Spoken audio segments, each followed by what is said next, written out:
Romanian Eagle. This video is purely for entertainment and does not infringe on copyrights or laws. The rights to the novel and image belong to the original author. We do not claim ownership.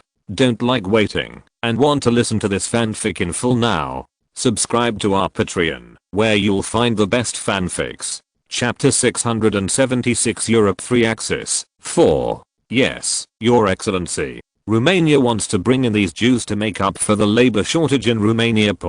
Since it was pointed out by Hitler, Edel also freely stated his request. His words silenced Hitler and Mussolini. Logically speaking, Edel's request can not only purify their domestic atmosphere, but also help them solve the cost problem caused by the detention. The two should agree very happily. The truth is indeed what Edel said, but there are parts that he did not say. That is, in this exclusion, in addition to the country reaping a lot of benefits, it also gave many powerful people a lot of benefits. As for the Jews who are currently plagued by anti-Semitism, those with money and ability have long since left, while the rest of the ordinary Jews can only be stranded in Germany because they have no money and no way out. And Edel is targeting these people. These ordinary Jews are basically no different from other people. They are workers, farmers, teachers and other workers in all walks of life. However, due to ethnic divisions, they were designated as targets of discrimination. At present, Germany mainly allows them to leave or take them into custody.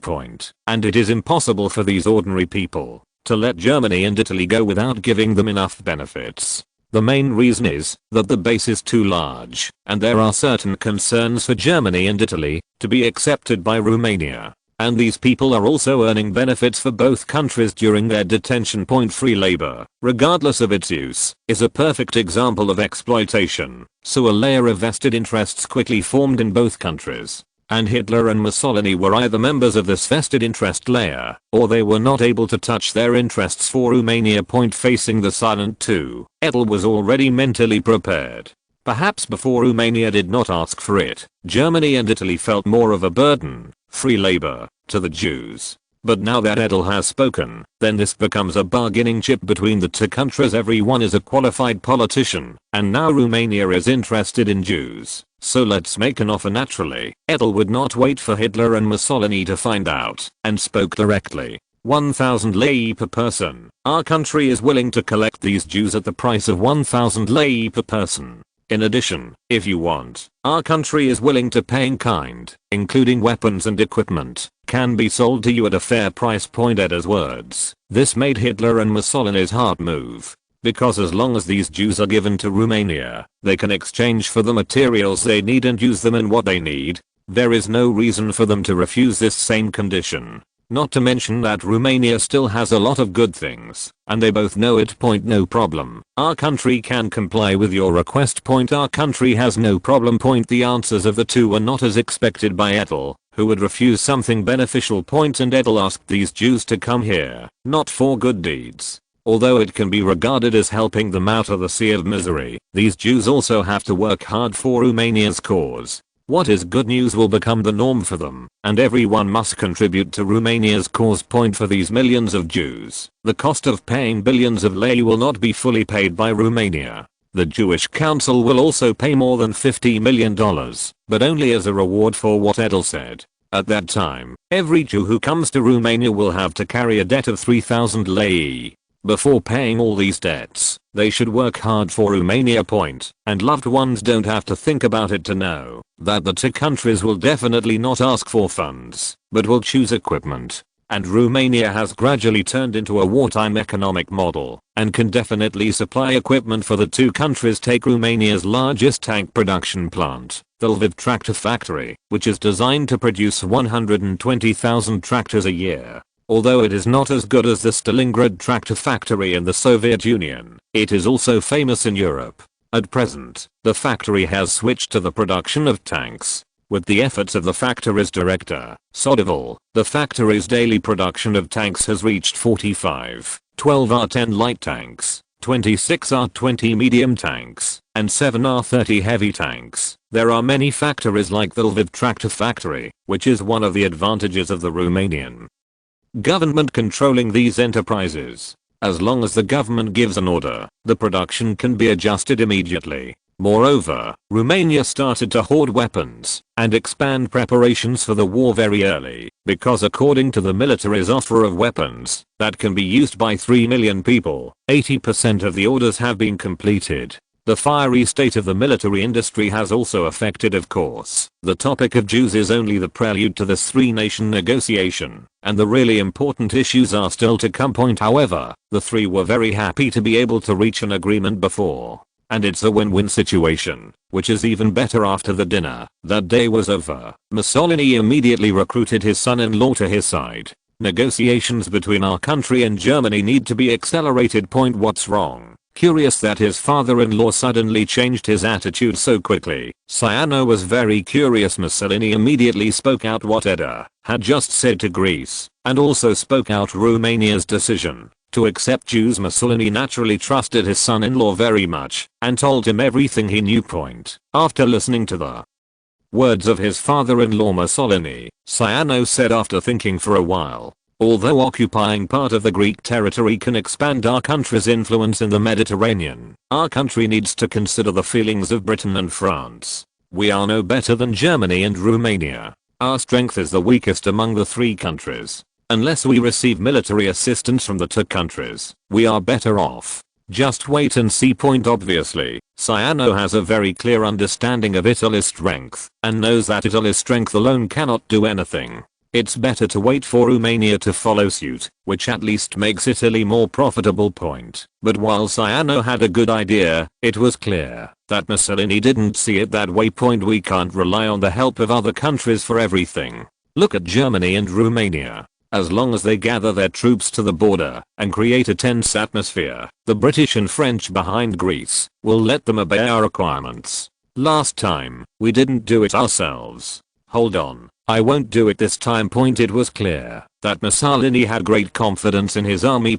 Hearing Mussolini's words, Ciano was immediately shocked. It's too risky for my father-in-law to do this. Don't worry, I will be fully prepared, at least after Romania joins forces with us. Now our first task is to negotiate with the German alliance, and it is best to negotiate the negotiations with Romania here as well. It seems that Mussolini is very optimistic about the Draw League this time, and plans to enter the field. Even if his son-in-law objected, he made a decision. Chapter 677 Europe 3 Axis 5. Negotiations between Italy and Germany accelerated after Mussolini's instructions. On the one hand, Mussolini hoped to negotiate the accession work as soon as possible, and on the other hand, Germany was willing to give better conditions. The acceleration of both parties was caused by Edel's words, that is, they both believed that Romania wanted to solve the Greek problem and expand Romania's territory in the Love Sea.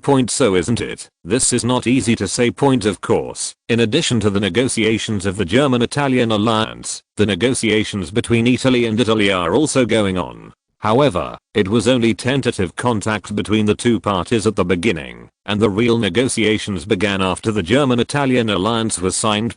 However, unlike the German-Italian negotiation, the negotiation between the two countries relies more on the two leaders to reach it. In a room provided by the German side in Nymphenburg Palace, the negotiations between the two sides officially began. Negotiations for an alliance this time were small but heavy. The Romanian side is led by Edel and the foreign minister Costel, and the Italian side is Mussolini and his son-in-law Ciano. The whole negotiation will start among these four people.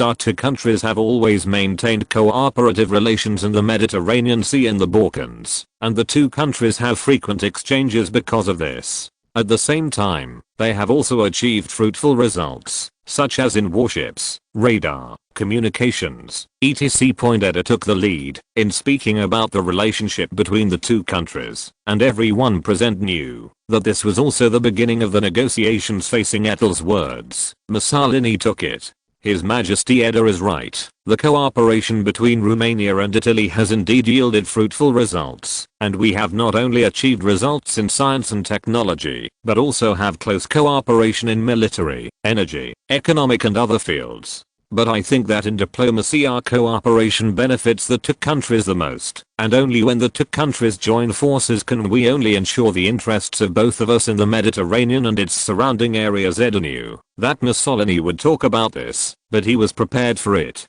Seeing his gesture, Foreign Minister Kostel took out a map of the Mediterranean and spread it on the table. Seeing the Romanian side's actions, Mussolini and Ciano both had a strange look in their eyes. The Romanian side is too direct. Is it ready to discuss the division of interests between the two countries as soon as they enter the negotiation? Shouldn't everyone talk about other things first and then slowly get to the point? Edel did not care about the difference between the two because only he knew that Romania could not afford to delay. Only after the alliance between the two countries has been negotiated can Romania be better prepared for the coming world war. Romania is running out of time. After Germany got better external conditions, the ghost knows when they will start an attack on Poland and start the war. And Romania must achieve the best conditions for all parties before that point. Edel immediately pointed to the map and said, "Our country has already negotiated with Germany that, with the exception of Slovenia, Germany will no longer intervene in the affairs of the Balkans." Mussolini was immediately surprised by what Edel said.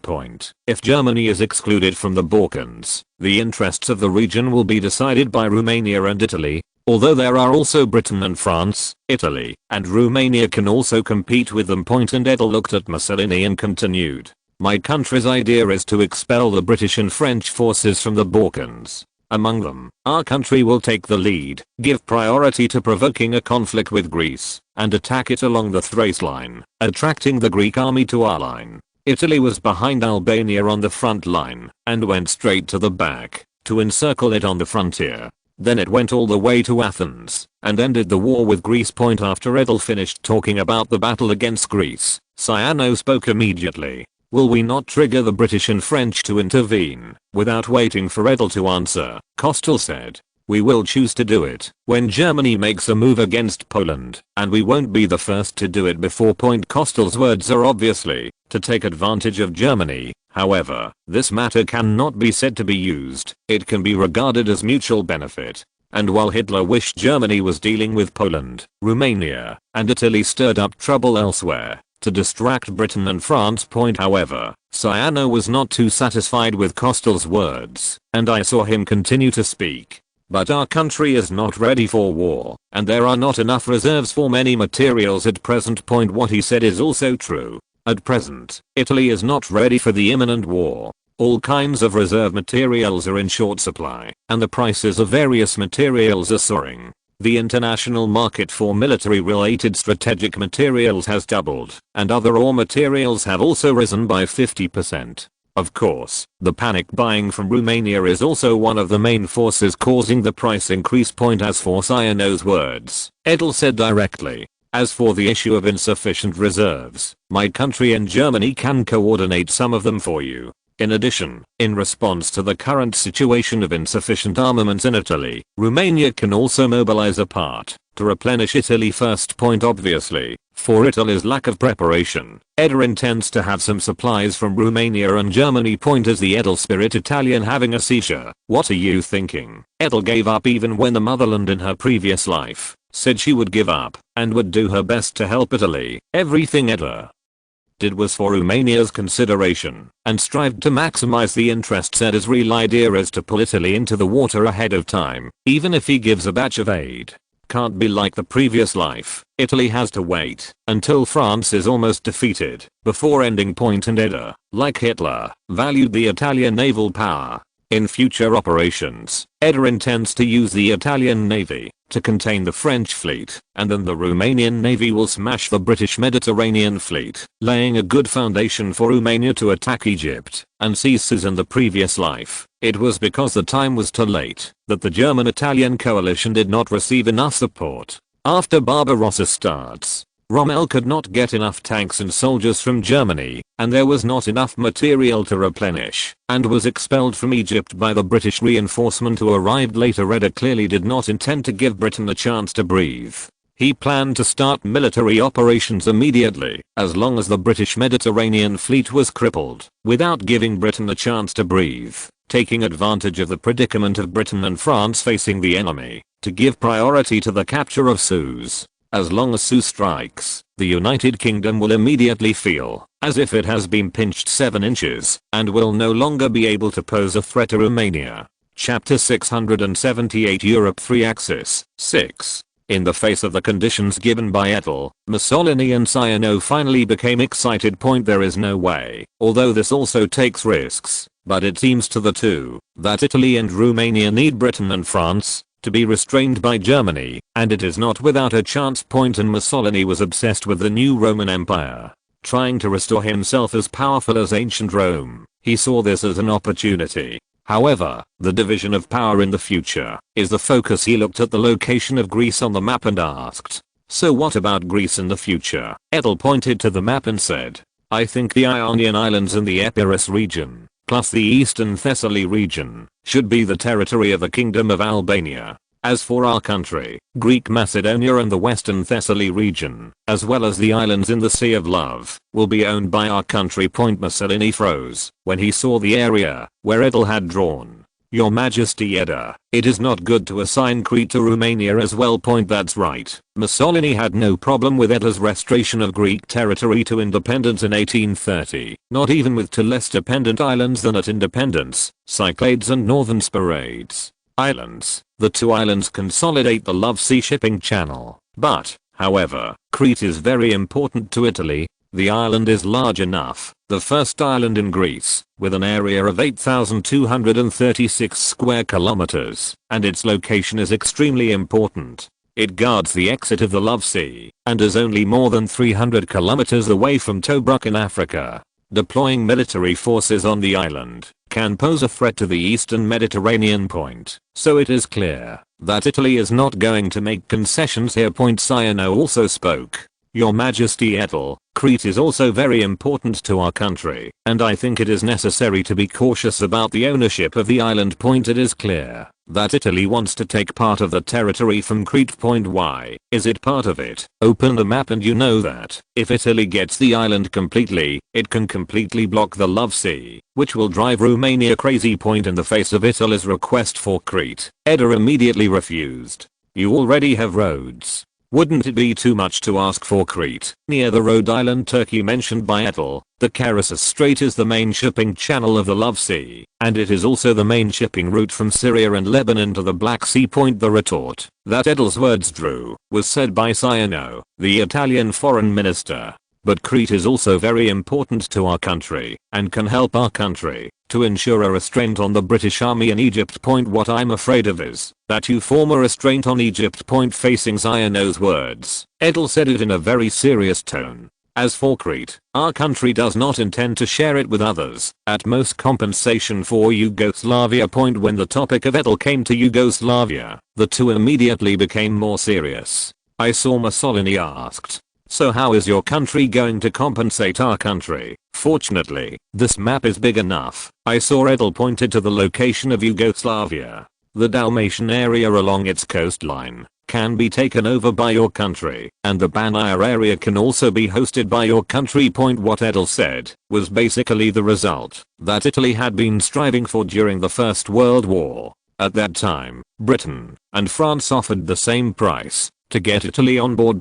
However, although this price is more than enough to impress the Italian kingdom of World War I, it is obvious that Italy is not what it used to be. At least Mussolini thought so. I saw him casually glanced at Edel's conditions, but his shaking hands betrayed him. Can't this condition satisfy our country? Then what do you think should be done? I saw Mussolini staring at Bosnia and Herzegovina and said, at least the Bosnia and Herzegovina region needs to be added, and my country will host Bosnia and Herzegovina, while Serbia can be independent. Edda did not expect Mussolini to have such a good appetite. The ethnic problem in this place is a long-standing problem in the 21st century. I didn't expect the Italians to take the initiative to drill into it. However, if others insist on challenging themselves, it is not easy to stop them. You can't blame them. However, it still needs to be fought for. Although Croatia only has half of its territory left, it still needs to give the other side a chance. I saw Edel continued to speak. In the future, in addition to the Kingdom of Serbia, Podravina and Slavonia should also be formed into an independent kingdom. What Edda is talking about is Croatia, but Croatia that lacks half of its land. And Mussolini of course also knew Edel's intention to support a new kingdom, that is, to further dismember the kingdom and bring its territory back to the pattern before the outbreak of World War I. So he also spoke up. I think the kingdom of Montenegro should also be independent. So in the words of the two, the kingdom of Yugoslavia was immediately divided into three kingdoms. As for Slovenia and Macedonia, which are not mentioned, it is obvious who this should belong to. After resolving the division of interests between Yugoslavia and Greece, the two countries have seen their attitudes become much closer. Because the division of interests has been completed, both parties get the results they want. At this time, Edel suddenly mentioned Libyan oil. If there is a conflict between our two countries with Britain and France, I don't worry about other aspects. The only thing I can't worry about is Libya's oil. I'm afraid that Britain and France will cause damage to it. No way. The current Libyan oil production of 20 million tons per year is very important to the three countries. Although Romania also produces oil every year, its annual output is only 11 million tons, and it can only export a small amount. Because there are too many places for oil in Romania, it can only provide a small amount to other countries. Facing Edel's words, Mussolini patted his chest and replied, "Please rest assured that my country also attaches great importance to Libya's oil. At present, there are 180,000 Italian troops in Libya, who are heroic and adept, and in order to prevent possible airstrikes, my country has arranged many air defense facilities in the area, as well as special protection of oil areas. Air fleet. It is impossible for Britain and France to do any damage to it." Listening to Mussolini's assurance, Edel wanted to say something, but after thinking about it, it was fine. If you care too much, Italy might think that Romania has a different kind of mind about it. Now Libyan oil, for Italy, which is short of resources, is very precious. Its annual income reaches 1/10 of Italy's finances, so it cannot but pay attention to it. Chapter 679 Europe 3 Axis, End. Negotiations for an alliance with Italy went very well, after both sides achieved what they wanted, and Italy received military aid from Romania. After negotiating an alliance with Italy, the relationship between the three countries has now become like you have me, and I have you, and many issues can be discussed face to face. Therefore, after all countries have basically negotiated, the three leaders in charge of the country will sit and chat together, although it is small talk, but who will take it seriously. For example, German Führer Hitler kept instilling his anti-Semitic theories into Edda when he was chatting. Jews are not trustworthy. They are like a national virus, moths, constantly sucking up the nation's wealth and resources. When you don't give them any more, they will agitate the people against the government. Even in order to protect their own interests, they can make deals with your enemies. These people are not reliable at all, and they are best left to be cleared and thrown into the trash. Obviously, Hitler was a little uneasy about Edda taking away the Jews, and he was still instilling his tricks on Edda in the face of the anti-Semitic tide in Germany, Italy, and even the whole of Europe. Romania is a bit different. Of course, this does not mean that there are no anti-Semitic incidents in Romania, but compared with the scale of other countries, Romania is only a sporadic incident, and it is basically a spontaneous behavior of individuals. Therefore, this has also caused a sharp increase in the number of Jews in Romania, from only 114,000, 1923 data, to the current 790,000, 1938 data. The influx of these Jews has also greatly eased the labor tension in Romania. Due to the influence of the expansion of the military, the domestic labor force has changed from affluent to a shortage. At present, the unemployment rate in Romania is 1.9%, and the unemployment problem has basically been solved. Of course, this also has a lot to do with Romania's smaller population. As more than 1 million people poured into the army, the related military-industrial sector immediately expanded in size. And other industries are still producing the supplies the people need, which also leads to the rapid absorption of the population. However, this state will not last long, because when the war comes, more labor will be concentrated in military and related industries, which will make Romanian labor more urgent. So for these Jews, Romania is really in urgent need. Anyway, there is no labor force in the motherland, or the sense of identity is very low, and Edel does not need them to identify with Romania, as long as it can guarantee the supply of Romania. As for a possible strike or the issue of equal pay for equal work, Romania would not be too polite. You must know that Edel does not raise the uncle, but only uses it as a labor force. For these Jews, carrots and sticks are the best choice. Anyway, the domestic people have a low sense of identity with them. That's right. Edel treats everyone as one-time laborers this time, but is just squeezing their residual value. When Romania wins the war, all these people will be packed and sent away, but he has no idea where to send them. Although the Palestinian area is the best choice for Jews, Romania is not a beacon of pearls, and it does not have such strong strength to suppress opposition from Arabs as for other places. Edel hasn't thought about it yet. However, this did not delay his conversation with the leaders of the two countries. Your Excellency, I don't know if your country has any solutions to Poland's problems, although Edel diverted the topic, but talked about the Polish issue that Hitler was most concerned about at present. Then as a qualified politician, Hitler would naturally not be entangled in the Jews. I saw him speak. Poland thinks that with the support of Britain and France, it will be safe, but we will let them know that even with the support of Britain and France, Germany will not let Poland occupy German territory like this. Moreover, our country has a strong ally like your country, and will not have the slightest fear of Poland. In addition, in order to ensure safety, our country is still making another preparation, and the country of Poland should not exist in this world at all. Unlike Mussolini, Edel knew from Hitler's words what his other preparation was. Wasn't it the treaty for the partition of Poland between the Soviet Union and Germany? However, this article should not involve Romania in this life, because by virtue of Romania's strength and the relationship with German allies, Stalin would discuss the Romanian issue only if Hitler took the wrong medicine. And the facts are indeed as Edel expected. Ribbentrop, who is far away in Moscow, is discussing with Soviet Foreign Minister Molotov about the division of power between the two countries, mainly the division of the territories of the three Baltic countries and Poland. As for the topic of Romania, I just talked about it. That is, the Soviet Union hopes that Germany can ease the relationship between the two countries. Yes, the Soviet Union wanted to ease relations with Romania. Now Stalin is very troubled by Romania, an anti-Soviet jihad. Of course, this has a lot to do with Romania's strength. If Romania is as strong as it has been in history, what a headache would it be? It's just that Romania, in many wars, let the Soviet Union know that it is not easy to mess with, and it is still stubborn and stubborn. This is all about delaying the industrialization of the Soviet Union, and for Stalin it was the most hateful thing. So for the industrialization of the Soviet Union, he intends to reconcile with Romania, or at least ease the relationship. Is it fun that everyone has nearly 1 million troops on the border? These all cost money. Do you have mines at home in Romania, or do you dismantle the second generation, so you don't care about your own economy? However, these Edels didn't know anything, and only saw that after basically knowing from Hitler's mouth that the situation in Poland was still developing according to history. He turned around and planned to seek some benefits for Italy.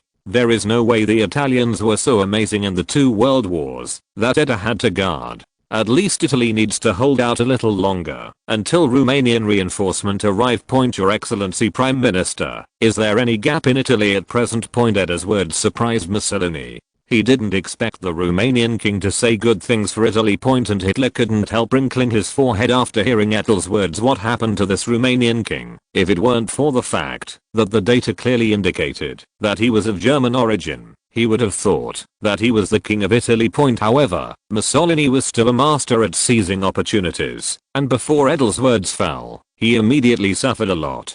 At present, the preparations in Italy are quite insufficient, and a large amount of ordnance and industrial materials are needed, among which, in Mussolini's mouth, Italy lacked everything except oil. Anyway, the more the better, so much so that after Mussolini finished speaking, Hitler almost doubted whether it was correct to choose Italy as an ally.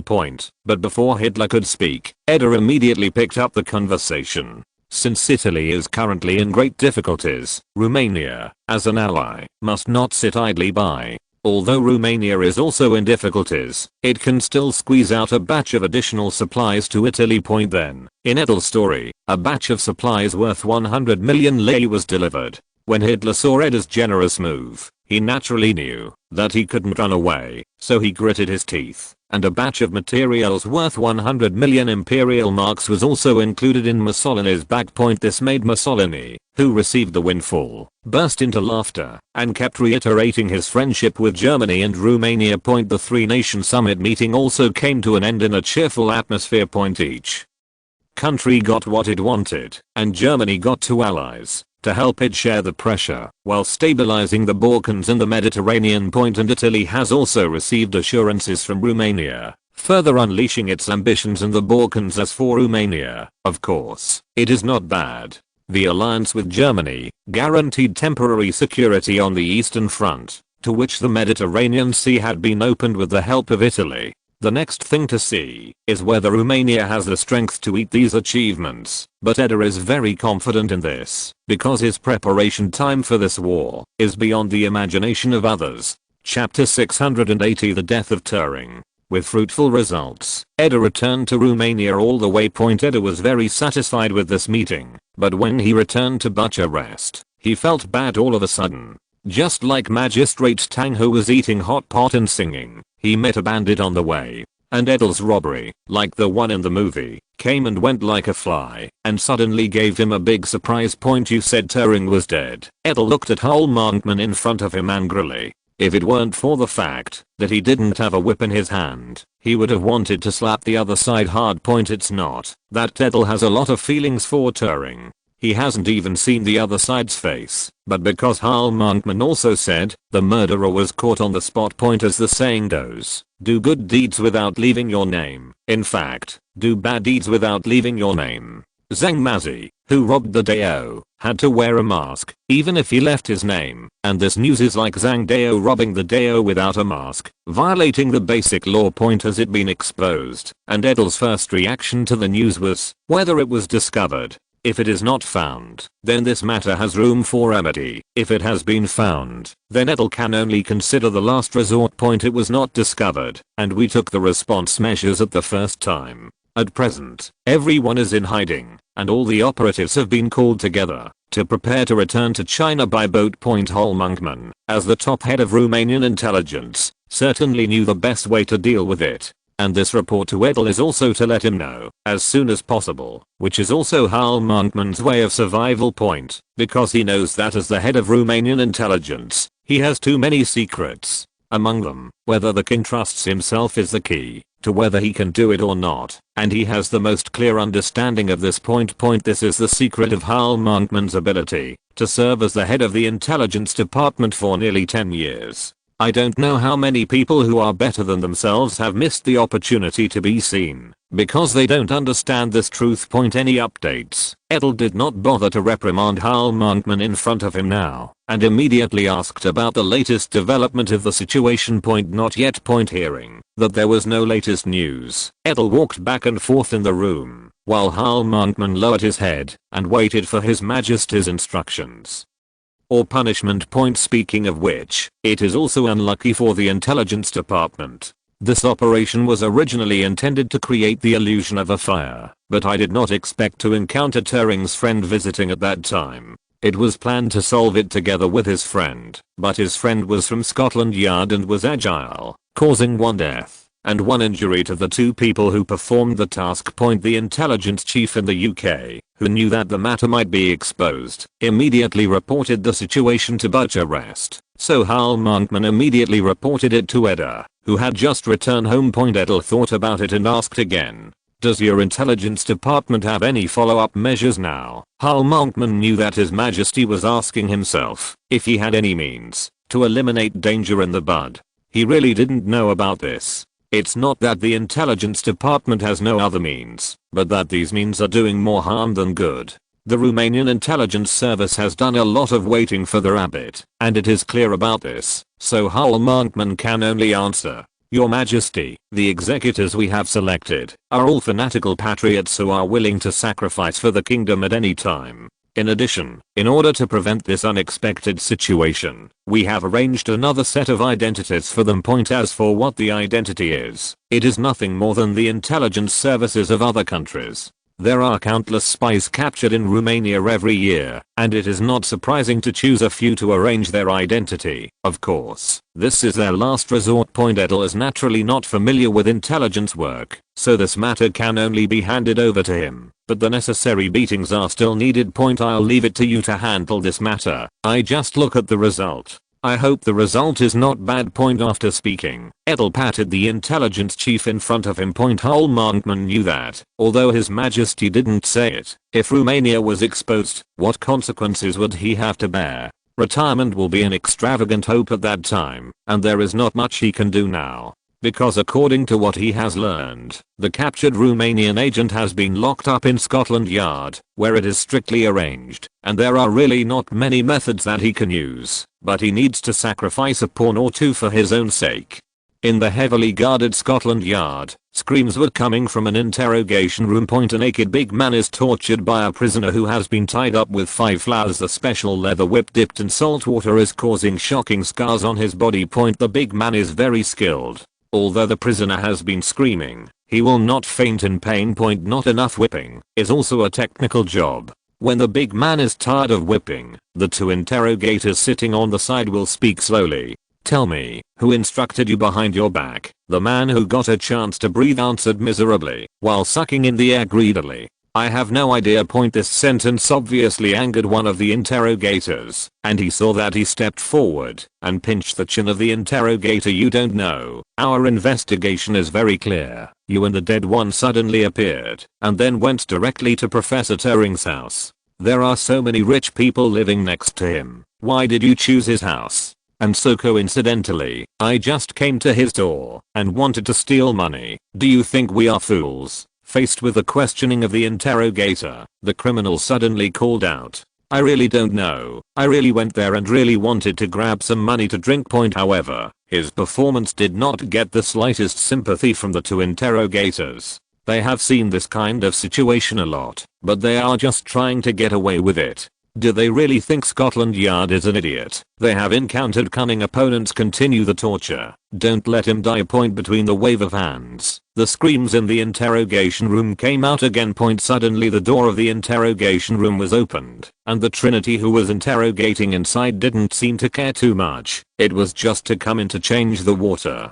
Too dirty water, not suitable for sticking to the whip and pumping people. The staff who changed the water silently put down the clean water bucket he brought and took away the bucket with blood stains. After he closed the door, the screams continued. However, he turned a deaf ear and still walked slowly in the passage. He was tired of this place for a long time, but he could only continue to stay here for the sake of the country. And today will be the day of his liberation, and the whole person walks a lot lightly. Although he is doomed to not see the sun tomorrow, but who cares? He just wants to see the night tonight. Shortly after he left, the screams from the interrogation room became lower and lower. This made the 3 people in the interrogation room feel a little strange. After one of the interrogators stopped the action of the punishing man, he lifted the prisoner out of curiosity, only to see that the prisoner's face was blue, and he was about to fall into a coma. One of the experienced interrogators had a big change in his face. No, it's poisoning. The 3 immediately shouted at the same time. There's something wrong with the guy who changed the water. Immediately, the alarm sounded, and the heavily guarded Scotland Yard was immediately closed, and a large number of armed police officers surrounded it. Everyone was informed that they were looking for a staff member named Frank, and they didn't ask them to find more. The staff member named Frank was lying quietly on a relatively hidden grass, like a sleeping baby. This made the whole Scotland Yard extremely angry, because no one had ever dared to assassinate here. How can it not make people angry that one of the cleaners is an unknown undercover agent? In Bucharest, Hull Monkman put the information of an agent into the brazier in his office distressed. The photo on this information is somewhat similar to that of Frank who committed suicide, but he is younger and more high spirits. But all this is unknown with the flames. Only Hull Monkman himself knows that his name is Rawls from Nears, codenamed Blue Pigeon. If you're listening to this novel on a channel other than Fanfic World, it means they downloaded and uploaded it without effort. we cordially invite you to visit our channel, Mundo Fanfic Novelos. There you'll find the original version of this story and you can explore many other novels of various genres. We're waiting for you to immerse yourself in a world of incredible novels. Chapter 681 New Hope. The dazzling torches, the raging crowd, and the glass all over the floor made Boruman keep running. He wants to escape from here, escape this lawless world, and find a quiet and peaceful environment. However, as if the running poleman caught their attention, the crowd of invisible faces began to chase him. At first, only a small number of people were chasing him, and then there were more, and more people like a snowball, and finally more. Everyone is chasing him. This frightened him to keep running with all his strength. The running chest seemed to be torn apart, but he dared not stop. At this moment, he felt extremely lonely, but he had family and children, and he knew that he could not be caught by these people. I suddenly felt that my feet were empty, and I fell to the ground, and the crowd behind me immediately rushed up. Don't want Boruman suddenly shouted and woke up. When he saw his wife beside him, his heart went back again. And the wife, who was awakened, couldn't help asking when she saw her husband, who turned blue with fright, "Broman, are you having nightmares again?" "Yeah, I'm having nightmares again. I dreamed that I was being chased by a group of people who were staring at me so badly that I had to run and run, just like what happened to us last November." What Pullman was talking about was the organized persecution of Jews in Germany, known as the Crystal Night. It is clear that the Borumans encountered a horrific sight that he still cannot forget. After his wife heard his words, she hugged him and comforted him. "Put down your worries, we are in Romania. No one will oppress us, and no one will put us in concentration camps." Boruman, who was lying in his wife's arms, followed his wife's words. "Yes, no one will bully us anymore. No one will be targeting us." Boruman was talking, thinking of the current predicament. He couldn't help but talk. "But we came to Romania with nothing, no house, no job, and we still owe 3,000 lei in foreign debt, which needs to be repaid." The condition Boruman encountered was the condition that every immigrant Jew has now. Because Romania paid Germany and Italy a price of 1,000 lei per person, at present, except for a small number of Jews in Germany and Italy, they can only travel to Romania. In addition to the payment of this 1,000 lei, the cost of transportation, food, residential living and other expenses are added together, and the Romanian government calculates it according to the price of 2,000 lei. This is a fee that every Jew who enters Romania from both countries has to pay. Because they were all empty-handed, except for the clothes on their bodies and a few changes of clothes in their luggage, they had nothing else. Of course, Romania, taking into account the practical difficulties of the Jews, did not require them to return it immediately. However, the arrears will be repaid after the third month, and the monthly repayment is not much at 60 lei. After all, it only takes 6 years to pay off, which is much more conscientious than some loans of later generations. The Jews who did not pay the debt were not allowed to leave Romania, and they lived together as a unit, arrange their own people to take charge of the management, and if anyone escapes, then the person in charge will be jointly and severally liable for their remaining debts. So according to reason, no one should be willing to take such a position. But in fact, there are many people who are willing to take this position, and they are generally willing to do this work. But they generally join the Zionist organization, and this is one of the guarantees that the Jewish Council is officially involved in these. With their backing, Romania is not at all afraid of where these Jews go. Of course, except for the fact that these grassroots managers are all Jewish. Other management generally use Romanian officials.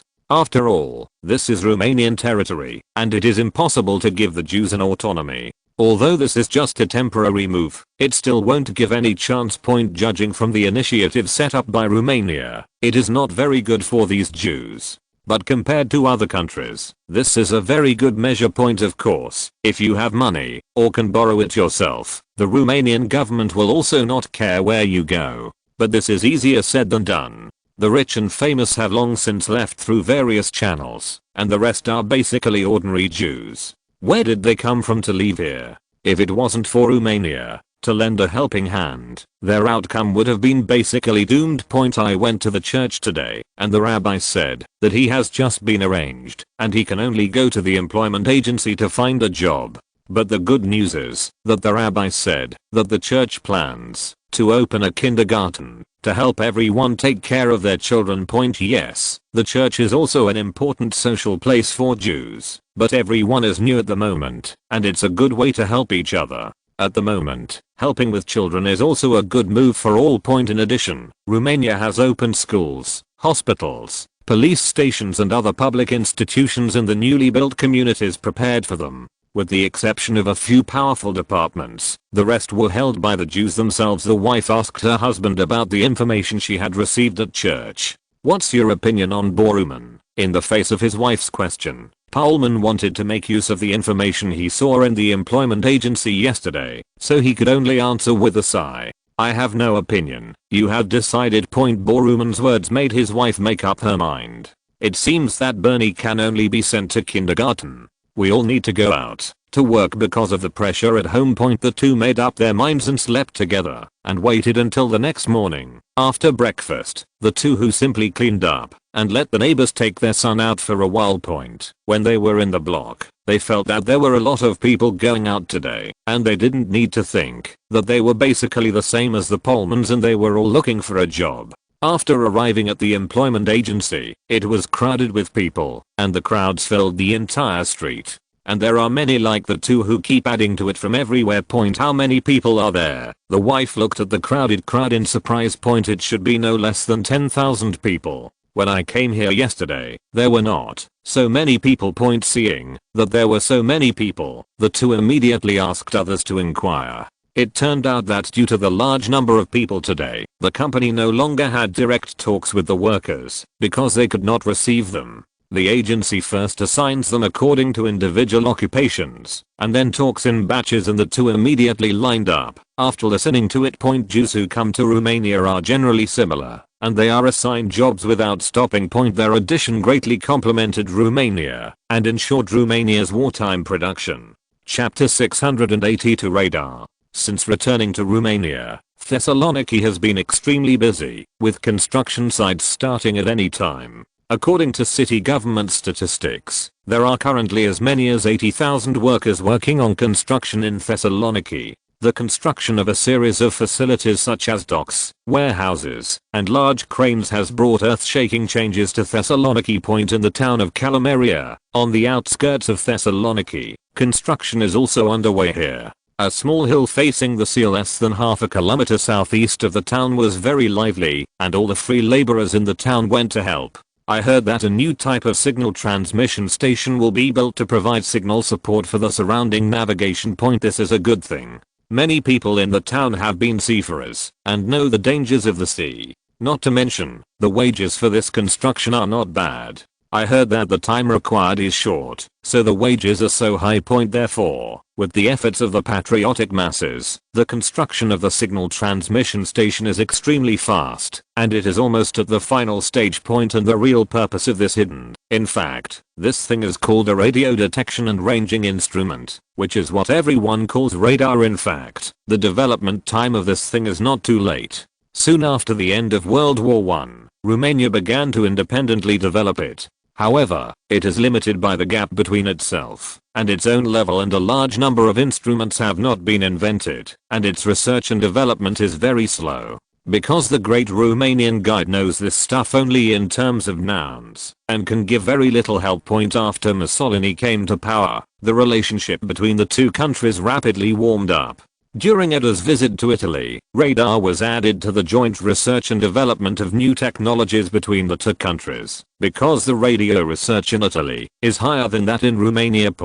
Although the inventor of the radio, Marconi, devoted most of his energy to his British radio company, his research in Italy was not bad at all. As early as 1922, Marconi mentioned the use of radar in a speech delivered by the American Institute of Electrical and Radio Engineers. Although his original intention was to prevent ships from colliding, his idea was highly inspiring for later research. In the same year, Teller and Young of the United States suggested that two warships be equipped with high-frequency transmitters and receivers to search for enemy ships, which was also inspired by Marconi's report. With the start of joint research and development between the two countries, the development of radar has entered a new stage. especially on the premise of sufficient funds. The first experimental radar was built in 1927.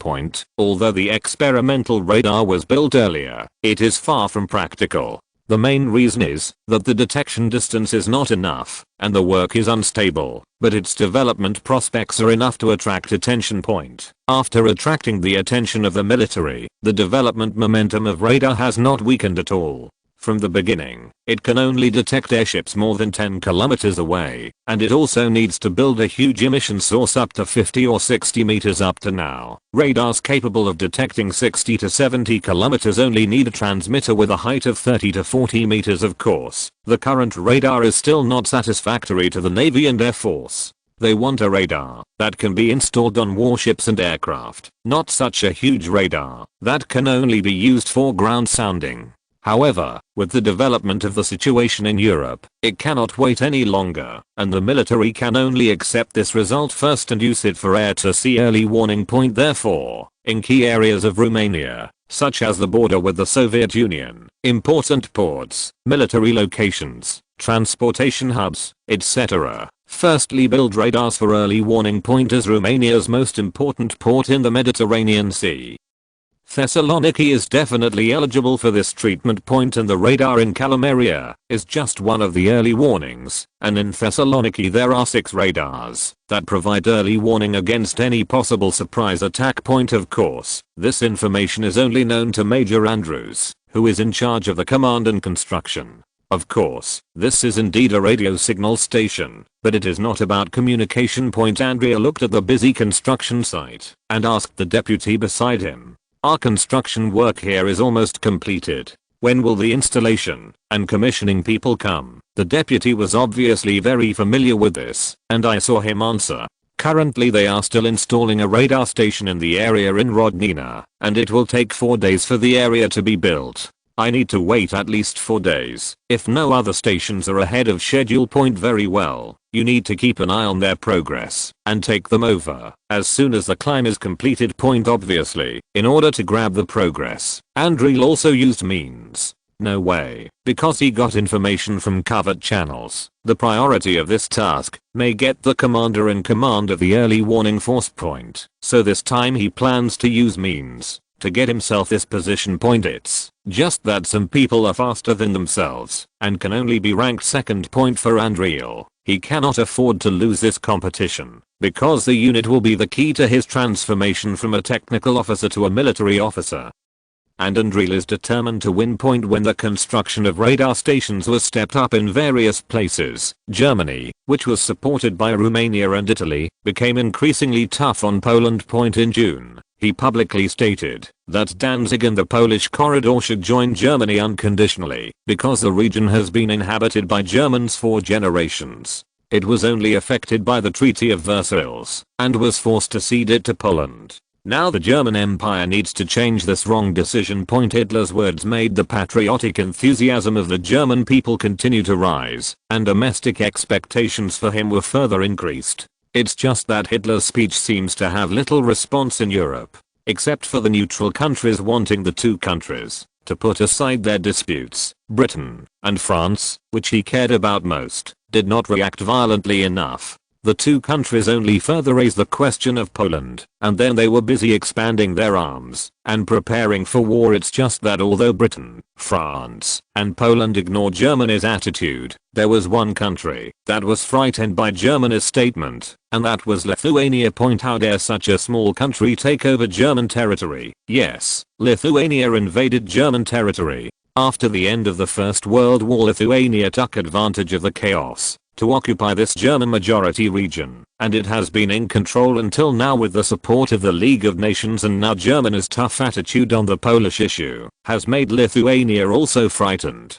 How could Hitler forget the Lithuanians? But this time it was a little late to ask Lithuania to return them, and the result was the same as history. Faced with German intimidation, the Lithuanians immediately succumbed. The ecstatic Hitler, accompanied by the commander-in-chief of the navy, Reeder, took the battleship Bismarck to Memel to patrol the returned area. And now he is more confident about taking Danzig and the Polish corridor further. High-speed text hand typing. Romanian Eagles chapter list chapter 683.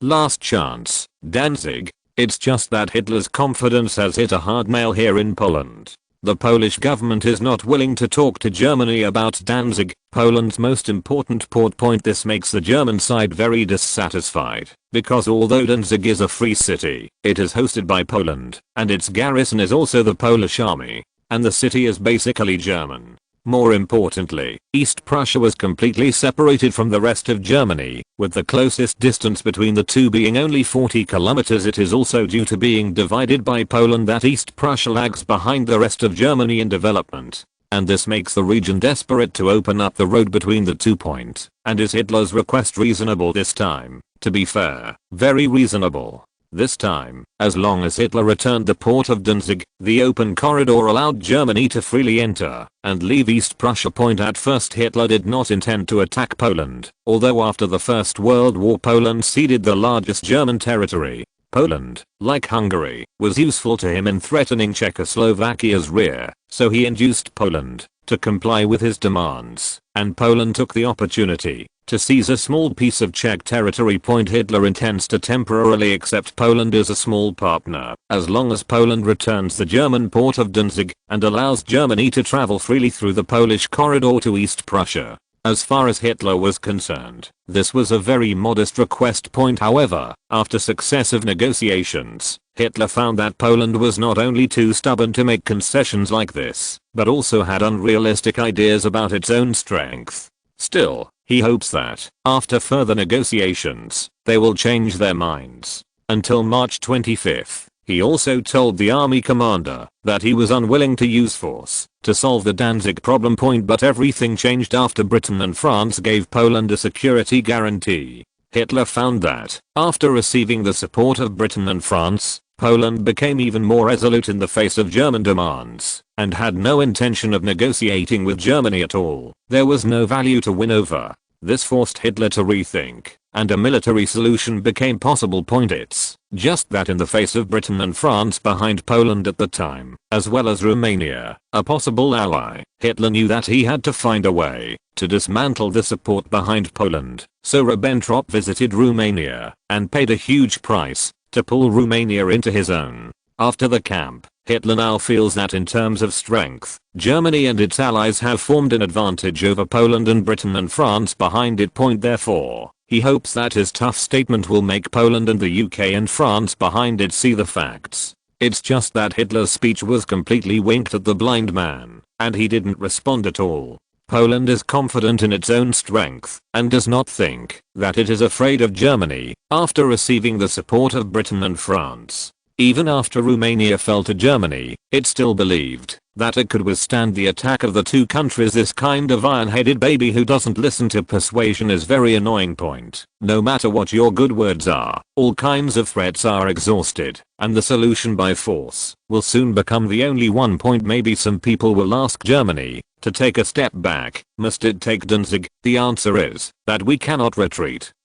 And now Germany cannot retreat one step. If Hitler dared to take a step back, domestic problems in Germany would erupt. Moreover, rising nationalism is also a double-edged sword. It can not only gather people's hearts to make Germany stronger, but also devour those who cannot satisfy its appetite. Germany's economic miracle is, to put it bluntly, the use of deficits to boost industrial production. It's just that Germany is dominated by the military industry, and the occurrence of the military industry will inevitably bring about a sharp expansion of the military. This also makes Germany more biased, and its finances cannot support it at all. At this time, the German government had no money to expand its arms and prepare for war. Hitler thought of two ways, one of which was to obtain wealth from the Jews to support Germany's financial expenditure, which led to Germany's massive anti-Semitism. Of course, the wealth of the Jews alone cannot support the huge expenditure of Germany. Hitler used another method, that is, to strengthen the monopoly.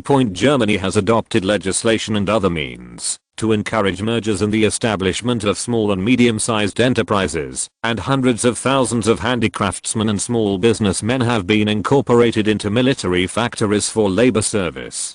Through these means, resources are concentrated in the hands of monopoly institutions, so that they can expand production, and then control the national economy. By controlling these monopoly institutions at the same time, the German government began to build infrastructure and military facilities, and carried out large-scale military procurement. While creating orders for enterprises, the German government also stipulates that enterprises must allocate a certain percentage of profits to expand production, and strictly stipulate the scope of investment. These measures did boost the economy in the short term and stimulate employment. But it has created huge fiscal deficits, and these deficits are a huge sum of money that the German government absolutely cannot pay. In the face of such a high fiscal deficit, Hitler was reluctant to issue more money, and the inflationary price soared again. Therefore, we can only use white strips such as bills to buy goods from enterprises at the same time. In order to tighten the currency, the asterisk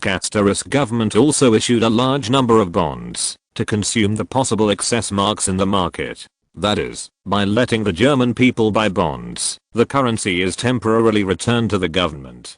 But in Germany at the time, this stimulated further government spending, and government debt continued to rise. At the same time, the serious imbalance between light and heavy industries in the German economy is difficult to change. When these bonds return to society again, it will be difficult to achieve the purpose of promoting consumption. What awaits Germany, then, is a severe economic crisis to this end. In early 1939, the board of directors of the Reichsbank wrote to Hitler, "Endless state spending destroys the attempt to order an orderly budget, and even a substantial increase in the tax burden will reduce the state's finances, put it on the verge of collapse, and thereby destroy the central bank's exchange rate." The implication of this passage is that Germany's finances are about to collapse, and a solution needs to be found. Now there is only one way to go before Germany, and that is to use its huge military strength to find a way for Germany's impending bankruptcy, and war is inevitable. And this time, it is also the reason why Germany failed to integrate the strength of the occupying power for its own use. Germany first needs to plunder enough material and wealth from the occupying power to fulfill those white papers and promises, and relieve domestic pressure. The people will not care about the development of the national strategy. They will only see that Germany has won, so there should be spoils of war, and, in order to meet their demands, the occupying power can only suffer losses. As for the plundered countries, it will be extremely difficult for you to integrate their strength. So after Poland rejected Hitler's good intentions, the war was doomed. It's just that Hitler is still waiting for a message from the Soviet Union. High-speed text hand typing. Romanian Eagles chapter list chapter 684. The Soviet-German Non-Aggression Pact. Yes, Hitler was waiting for the news that he was negotiating with the Soviet Union. As a qualified politician, Hitler absolutely did not want to see two fronts against the enemy. Moreover, the strength of the Soviet Union seems to be very strong, with more than 3 million troops, the largest population in Europe, and the largest industrial strength in Europe. The vast territory brings huge depth. At present, it is not only Germany that wants to negotiate with the Soviet Union. Britain and France are also looking for the Soviet Union at the same time, and both hope that the Soviet Union can help their side. However, in the face of the sudden popularity, Comrade Steele, who is the controller, knows that neither of the two parties has any good intentions. Britain and France wanted the Soviet Union to provide security for Poland, and the deeper reason was that the Soviet Union was on the front line of resistance to Germany. Although Comrade Steele did not mind that Britain and France left themselves alone to discuss the Czech issue with Germany, the conditions set by Britain and France to Comrade Steele were completely unsatisfactory. Britain and France proposed that the three countries should provide military assistance when Germany and its allies attacked Poland. Comrade Steele pointed out that the Soviet Union did not have a border with Germany at present, and it had to pass through Poland.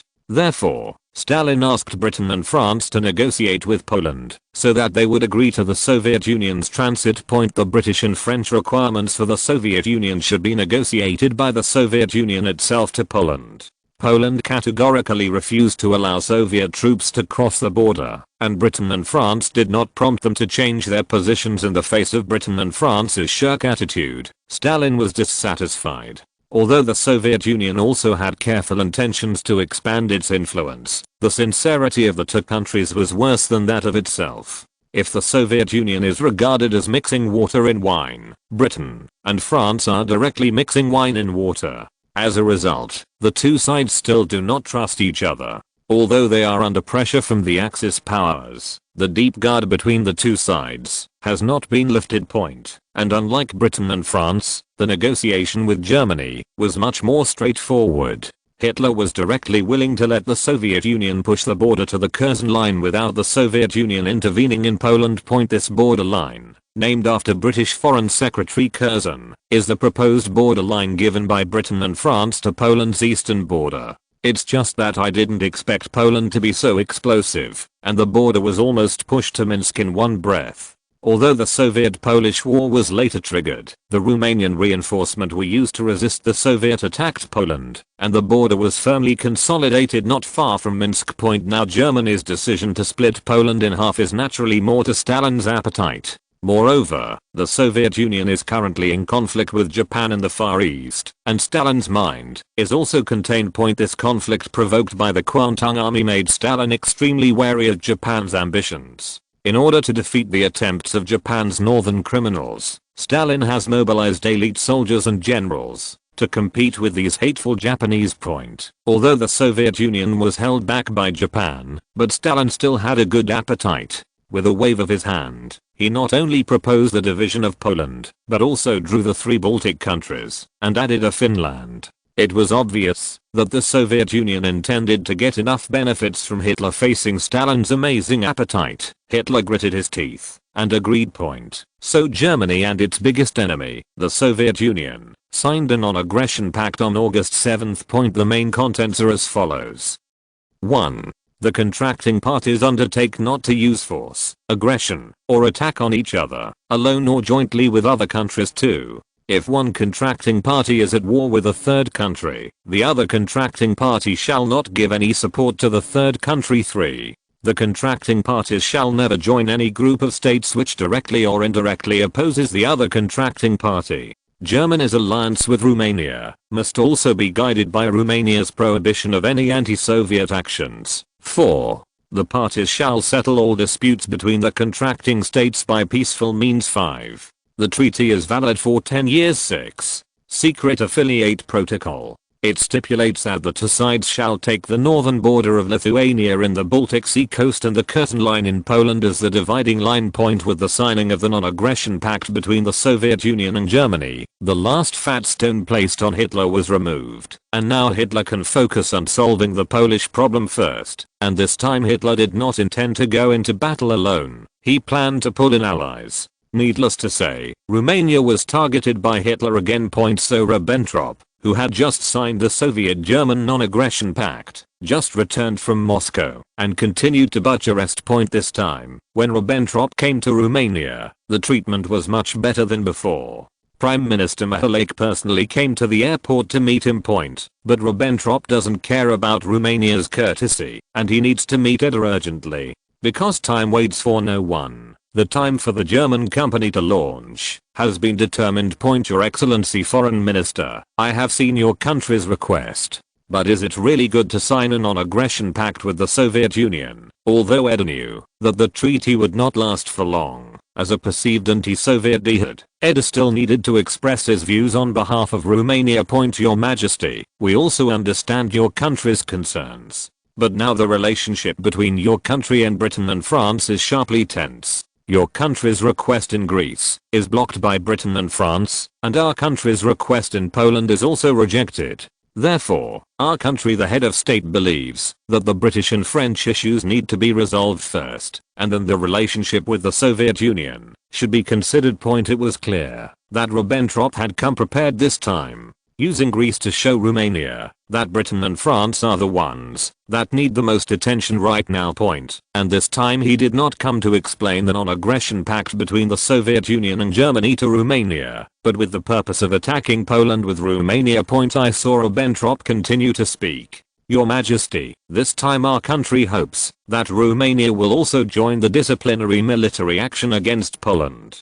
For this reason, our country is willing to give an additional 15% of the spoils of war in addition to the previous conditions. Of course, my country notes that Romania is not very concerned about this, but it is also a sign of a strong alliance between our two countries. In return, our country is also willing to send an army to help your country's operations in Greece. Ribbentrop's words meant that Edel didn't understand the truth. What's the difference between this and his own invitation to Italy to join and carve up Greece? They all want to force the other party into the car. I have no problem here. You can discuss the plan with the military in detail. Edel's words made Ribbentrop a little unable to believe his ears, and the Majesty agreed, and he agreed. There is no wrangling as usual. For more benefits, Edel doesn't agree. It's better to leave early in the morning than to wait and see. You can also let your allies see clearly how strong you are. No one is an idiot, but Romania has no burden at all to get on a German car.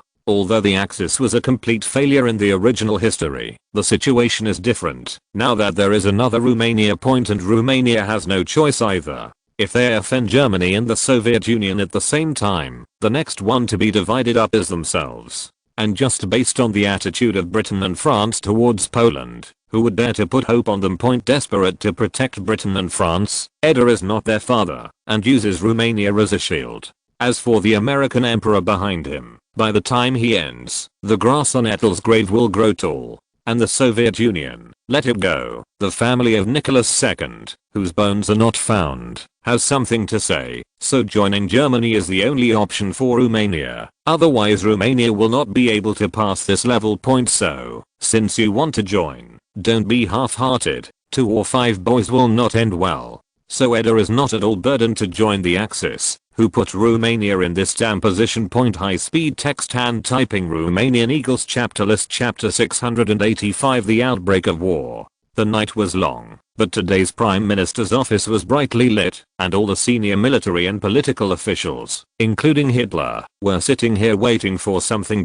Many of the people sitting were a little rough and restless, and the word anxiety seemed to be written on their faces. As for Hitler, it is naturally not as obvious as other people's performances, but if you look closely, you can see the anxious side in his eyes, and the anxious wait always seemed so long. But tonight they had to wait. And just when everyone was a little anxious, a staff member rushed in with a telegram. The Poles just attacked our border posts and we repelled their attack. I saw Göring immediately grabbed the telegram and handed it to Hitler. When Hitler saw this telegram, the joy in his eyes could no longer be hidden. I saw him holding the telegram high and shouting, "This is evidence of a Polish invasion and we need to fight back." And Hitler's words were like a signal, which immediately attracted a loud echo from the others. It was better that everyone at the scene was speaking for the head of state, and the stone in everyone's heart finally fell. Hitler was very satisfied with the performance at the scene, and immediately ordered to continue.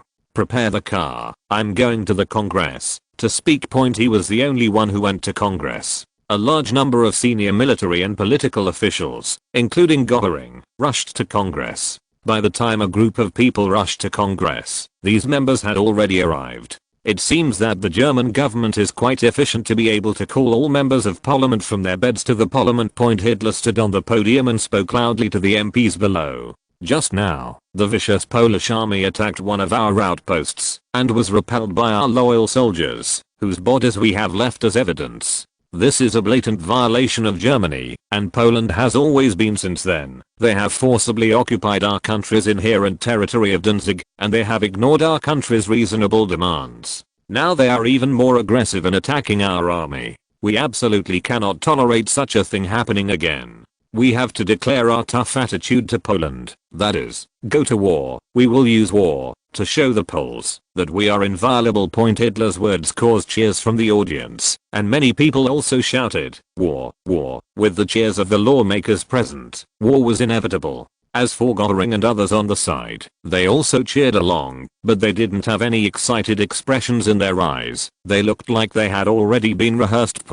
And with Hitler's words, it also announced the outbreak of war between Germany and Poland.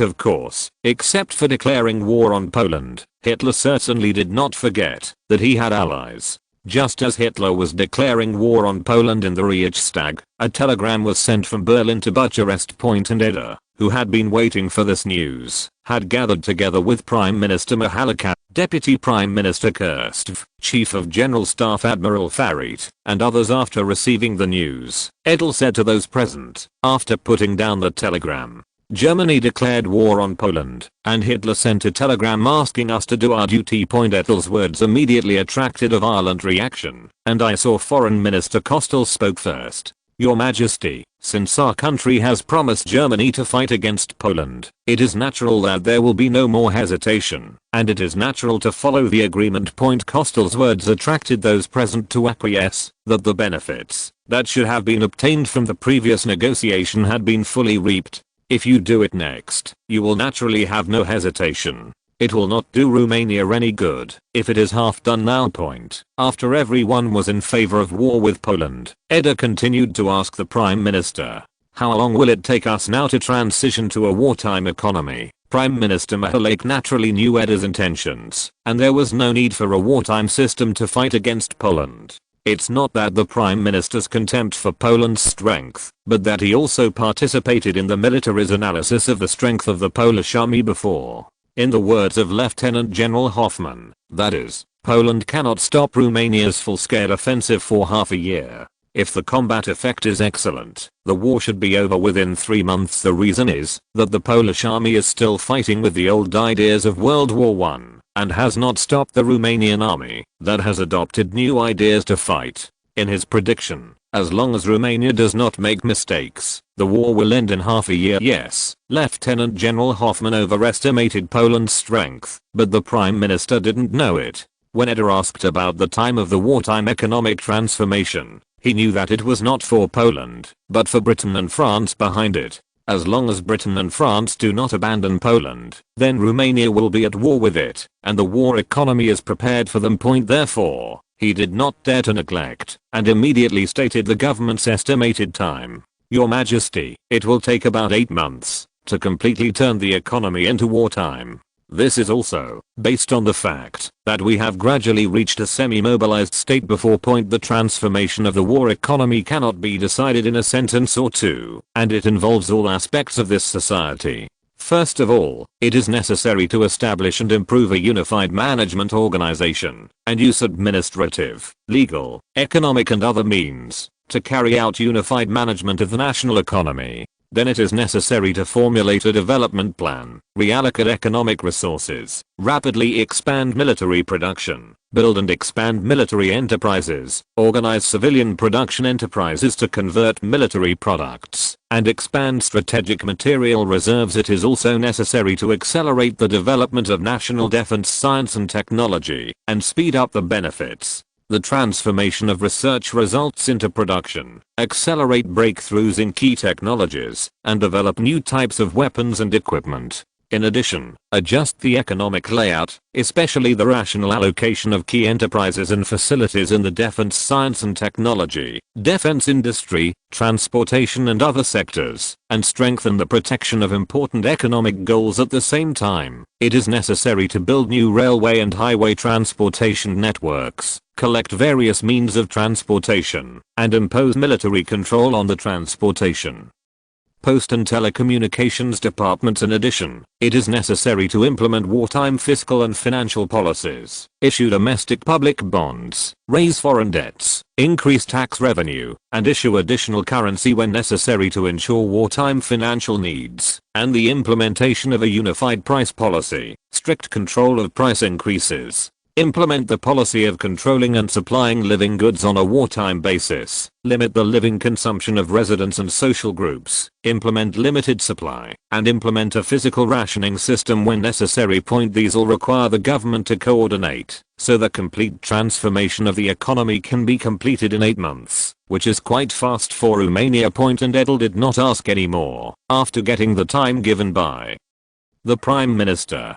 It seems that he is quite satisfied with it. Okay, everyone, let's prepare. Next, we need to deal with work from all sides. Admiral Friet will stay for a while. Edel waited until everyone else had left and asked His Excellency the Admiral, I'm not worried about the army. This time I mainly want to ask, what happened to the Navy's preparations? That's right, Edel is not at all worried about Romania's participation in the war against Poland. Although the Romanian troops participating in the war are only more than 300,000, they are all Romanian elite soldiers. Of the 7 armored divisions, 6 are involved, and 8 are motorized. There are 6 teachers among them.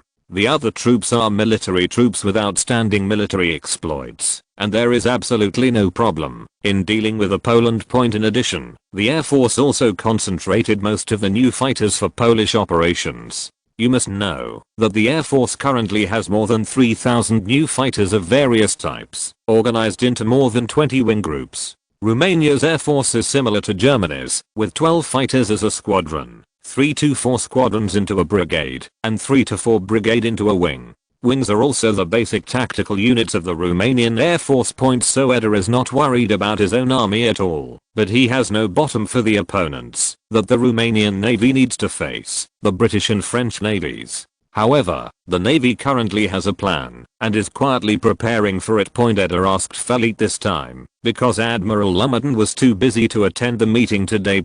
Your Majesty, the preparations for the Navy are going well so far. The main issue is deception, that needs to be resolved. Admiral Friat is also rarely known in the army to the Navy's plans, but he doesn't pay much attention to this matter, because he doesn't understand naval operations, and he has a lot of work to do. He doesn't have much energy to pay attention to naval issues, and Edel knew that it was too abrupt to ask Fleet, and he asked, after thinking about it, the war against Poland is about to begin. Do you have any confidence? Your Majesty, we are confident that we will seize the territory that should belong to our country within a month. Listening to Friet's words, Edel couldn't help but reassures the army. High speed text hand typing. Romanian Eagles chapter list. Chapter 686 Poland campaign 1. Inside the military airfield near Lviv, it was brightly lit as Edel talked with Fleet in Bucharest. On the concrete runway, the fighter planes looked majestic under the lights. Here are the Ru-18 dive bombers called Romanian Stukas. It's just that the Romanian Ru-18 dive bomber is so obscure compared to its German counterparts in the Spanish Civil War. However, as the latest dive bomber, the biggest difference between the Ru-18 dive bomber and the Stuka is that its landing gear is more retractable and the horsepower is stronger. The 1350 horsepower V-type liquid-cooled 12-cylinder engine is enough to allow the aircraft to reach a maximum cruising speed of 380 km per hour. At the same time, its ammunition load is also up to 1900 kilograms. It can carry 2 600-kilogram bombs at the same time to carry out precise bombing on the target with a maximum combat radius of 750 kilometers. In order to ensure the accuracy of the bombing, the Ru-18 dive bomber absorbed Stuka's technology and can also dive bomb the target at an almost right angle of 85 degrees. Therefore, the Ru-18 dive bomber must be its main ground attack aircraft for the Romanian Air Force, and it can be seen from the densely lined up of the same fighters at the airport waiting to take off. It's been a sleepless night. When the mission was issued, everyone was quite excited. The ground crew maintained the plane, refueled and mounted bombs, and prepared for takeoff, while the pilot kept memorizing the target and route he was going to attack. Ding bell. At this moment, the phone in the pilot's duty room rang, and the leading commander picked up the phone and heard the voice of the superior commander inside. The Eagles took off immediately and carried out the bombing mission as planned. Take off now. The commander immediately gave the order, while the sky outside was still pitch black. Every pilot quickly grabbed his equipment. They had been waiting for a long time. They quickly ran to their plane from the pilot's duty room. After turning on various switches, and after strict maintenance, the state of these aircrafts is quite good. With the irritating sound of a burst of electric current, the motor rumbled, the liquid-cooled engine spewed black smoke, and then came a larger vibration. One after another, the Ru-18 dive bombers were quickly activated. Then slide to the runway, follow the predetermined order, the two-plane formation, roll and take off. On the wing, the navigation lights are shining in the sky, but they are not yet on. After the planes took off, they turned to the north, and they were going to fly to the territory of the Poles. In addition to them in the air, there are large groups of Peregrine RF-20 fighters. These kings of the sky need to give priority to helping them solve the air threats they may encounter. This is also the main fighter of the Romanian Air Force to seize air supremacy, and they are responsible for the task of seizing air supremacy. This task should be very simple for them, because the fighters currently owned by Poland are basically old-fashioned, and there are very few new aircraft adapted to the current operations at present. The Polish Air Force has a total of about 1,900 aircraft, but very few of them are frontline combat aircraft, and 650 of the 1,900 are training aircraft. The other 700 were obsolete aircraft of various types, or were of no use when the war broke out, and less than 400 were really useful. Point among them, the main fighters are PZLP-11 and PZLP-7 with less than 200 fighters. Although these two fighters were good in the early 1930s, they still fell short of the modern fighters of Romania 1. The top speed of the P-11 fighter was only 365 km per hour, even lower than the speed of most bombers. In addition to these two planes, there are two more interesting bombers in this air raid. One of them is a twin-engine bomber codenamed Ru-28, which was developed by Romania for high-speed bombing purposes. Therefore, this is a high-speed tactical bomber with a maximum load of 3,100 kilograms, a maximum speed of 425 kilometers per hour, and a maximum range of 2,100 kilometers. It is also the most valued fast bomber by the military. Point in addition to this fast bomber, there is also a 4-engine bomber that attracts the most attention, which is a high-altitude strategic bomber. At that time, in order to deal with the threat of fighters with better and better performance, the Romanian military needed a new bomber to complete strategic bombing behind enemy lines. Considering that it needed to carry out ultra-long distance bombing, there would be no fighter escort, so it could only fly at high altitude and high speed. Think of a way, and in the end, the bomber chose high altitude bombing as a basis. Its code name is Big Swan, and the military's requirement is that the aircraft must reach a limit of 11,000 meters, a maximum speed of 420 kilometers per hour, and a maximum range of 3,000 kilometers. The Konder aircraft factory, which took over this task, immediately stepped up its technical public relations. Because this is Romania's first strategic bomber, the research team of Konder adopts a 4-engine design, a conventional aerodynamic layout, a single lower wing, a single vertical tail, and a retractable landing gear at the rear 3 points. The whole machine adopts a metal structure and a streamlined shape. At the same time, in order to enhance its air self-defense capability, the machine is also designed with up to 12.7mm self-defense machine guns. These machine guns are distributed in the nose, belly, back, tail and sides of the fuselage. They are equipped with teardrop-shaped machine gun turrets, which can shoot in all directions in the air, and have excellent air firepower. The bomber uses 4 1,200 horsepower liquid-cooled engines, and its maximum speed can reach 458 km per hour. Due to the use of turbochargers to improve performance, the aircraft's limit has also reached 10,900 meters, not up to the standard. As for the maximum range, it is also due to the use of a new 1,200 horsepower engine, and its range can reach 3,170 kilometers. As for the bomb load of 7,500 kilograms, it can be regarded as an excellent strategic bomber that basically meets the requirements of the military. Point: the main reason is that the military's requirements are too high, which is a test for Romania's aircraft manufacturing capabilities. The excellent performance of the new strategic aircraft naturally leads to a higher cost. Its unit price is as high as 410,000 lei, and it is also the most expensive fighter in the Air Force. Therefore, the military gave the Ru-80 number immediately after the finalization, and only ordered 98 of them, and then purchased another batch, because they were very satisfied with the use. Therefore, only 279 of the bombers have been produced at present, and this series is divided into 2 strategic bomber wings, 194 and 224 strategic bomber wings, and this multi-polish operation, the Air Force also put it into it, mainly to examine its bombing effect and combat performance.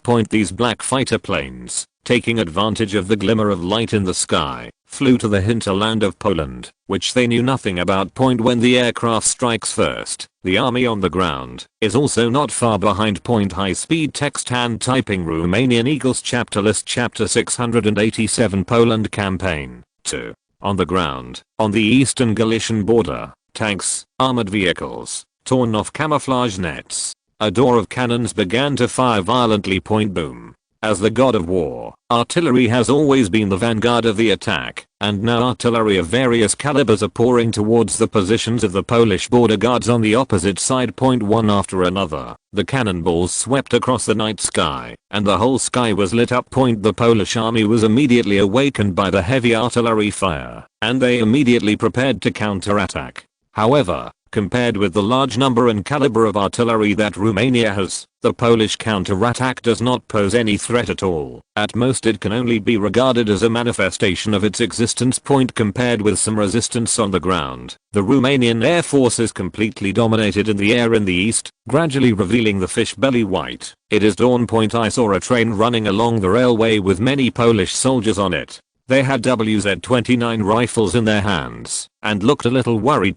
This rifle, produced in two Polish arsenals, FB Radom and FB Warsaw, is one of the foreign counterparts to the 1924 Morse standard rifle. Without much features, the war broke out suddenly. What does it feel like when a soldier wakes up in his sleep and says there's a war, and gets on a train with a rifle, without any clue? They haven't reacted yet. Even after getting on the bus, they didn't even find their squad leader or platoon leader. They were simply pulled up to be cannon fodder. Fortunately, it is not a stuffy tanker. The train has only half of the carriage. Many people can expose half of their bodies to the outside. The cold wind blows on their faces, and their eyes are confused. Look, what is that?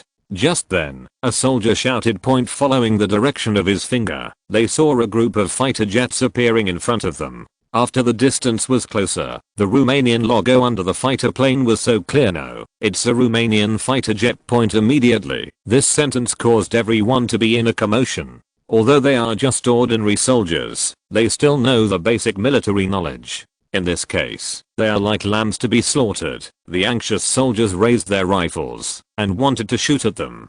Some smart soldiers were watching both sides of the railway, planning to choose a softer place to jump off. It is absolutely unsafe to stay in the train.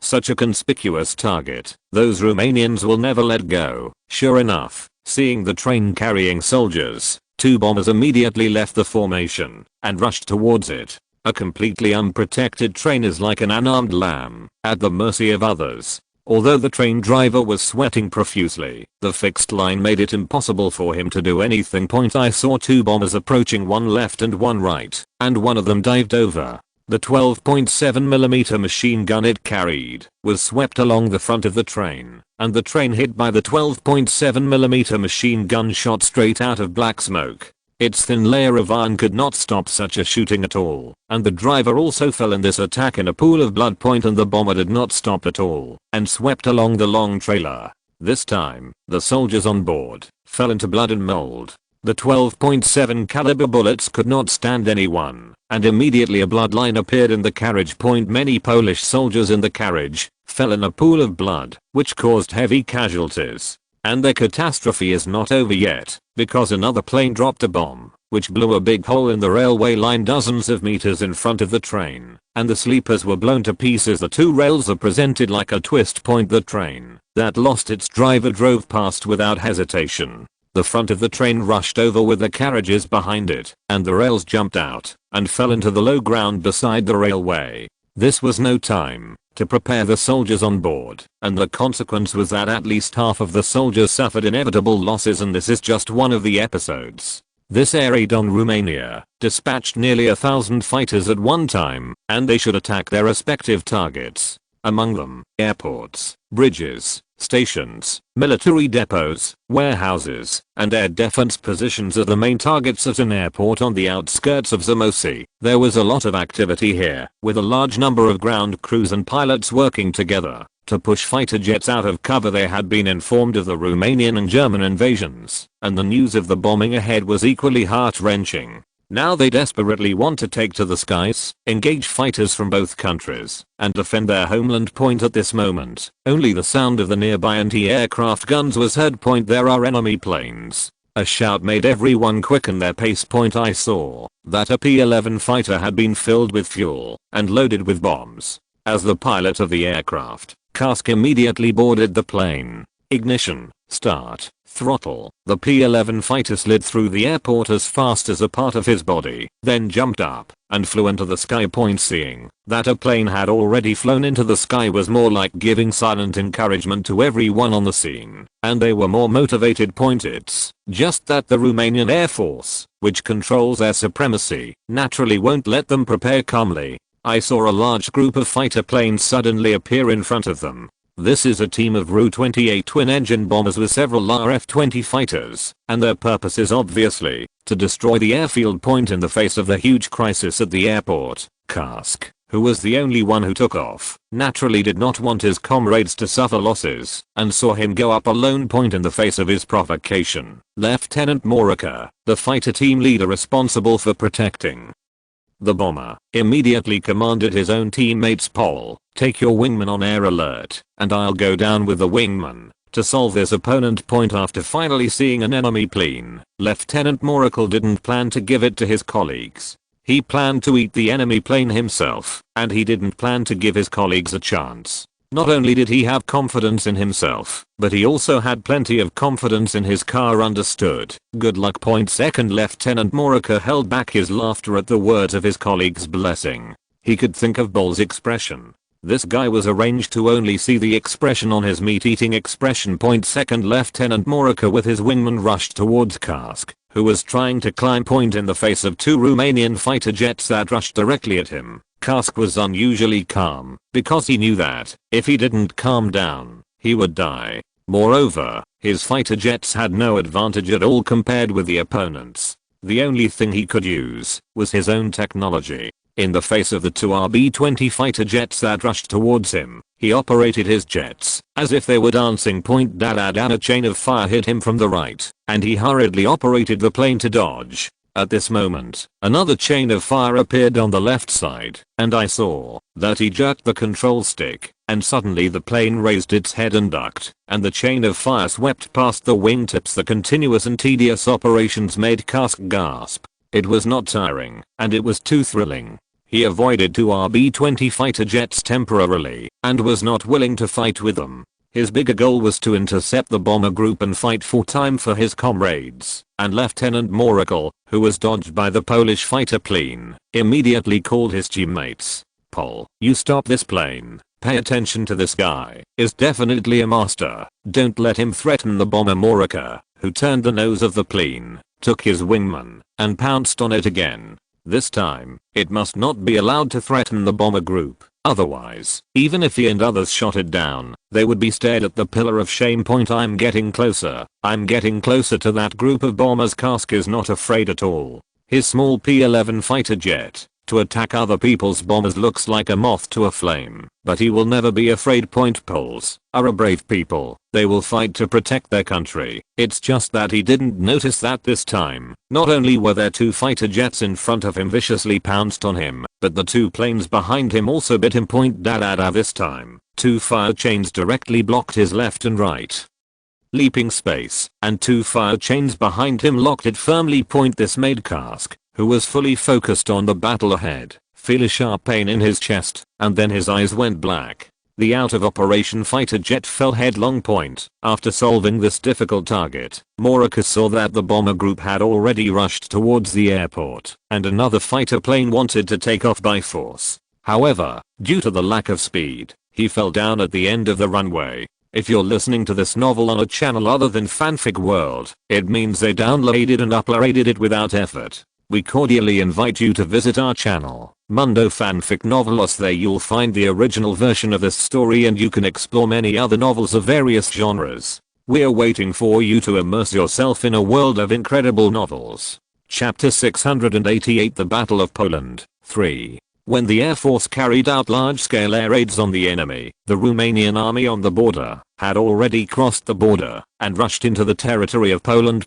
The border town of Lubecka, only 8 kilometers from Romania, is stationed here with the 2nd Infantry Regiment of the 93rd Polish Division, responsible for defensive tasks in the face of a sudden declaration of war between the two countries. The regiment was not prepared at all and was severely hit by the 3rd Armored Division. In front of the armored division's maneuver, there was no time to react at a distance of 8 kilometers, and it was directly disabled point in the face of the Romanian invaders. The Polish army showed their tenacity. Before receiving an order to retreat, the Polish soldiers made full use of the terrain to counterattack point. It's just that they fought back, and it was doomed to be in vain in the face of the 3rd Armored Division with absolute superior strength. 9 o'clock, machine gun point. I saw that in a small 3-story building, a heavy machine gun was firing at the Romanian soldiers who had surrendered them.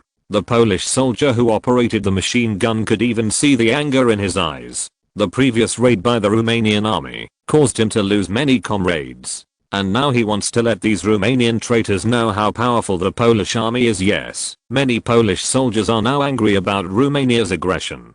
The relationship between the two countries has been allies for a long time, but now Romania has abandoned Poland, not letting them know the power of the Polish army. These people will not repent. When the British and French reinforcement arrive, let them know how powerful Poland is. Although the machine gunner had an extraordinary hatred for Romania's attack, hatred alone could not kill anyone. The first time its machine guns were fired, the soldiers of the 3rd Division immediately sought cover to hide, so except for the 2 unlucky ones, the firepower of its shooting could only suppress the soldiers after the machine guns opened fire. Other Polish soldiers opened fire. This kind of counterattack did not leave Romanian soldiers helpless. Although they were restricted by sight and could not use mortars, they had another weapon. I saw an R-20 tank appearing in front of the Poles. Its thick armor could not be penetrated by weapons in the hands of Polish soldiers. The 75 main guns were enough to eliminate any firepower. After seeing the appearance of this tank, the machine gun obviously lost its momentum.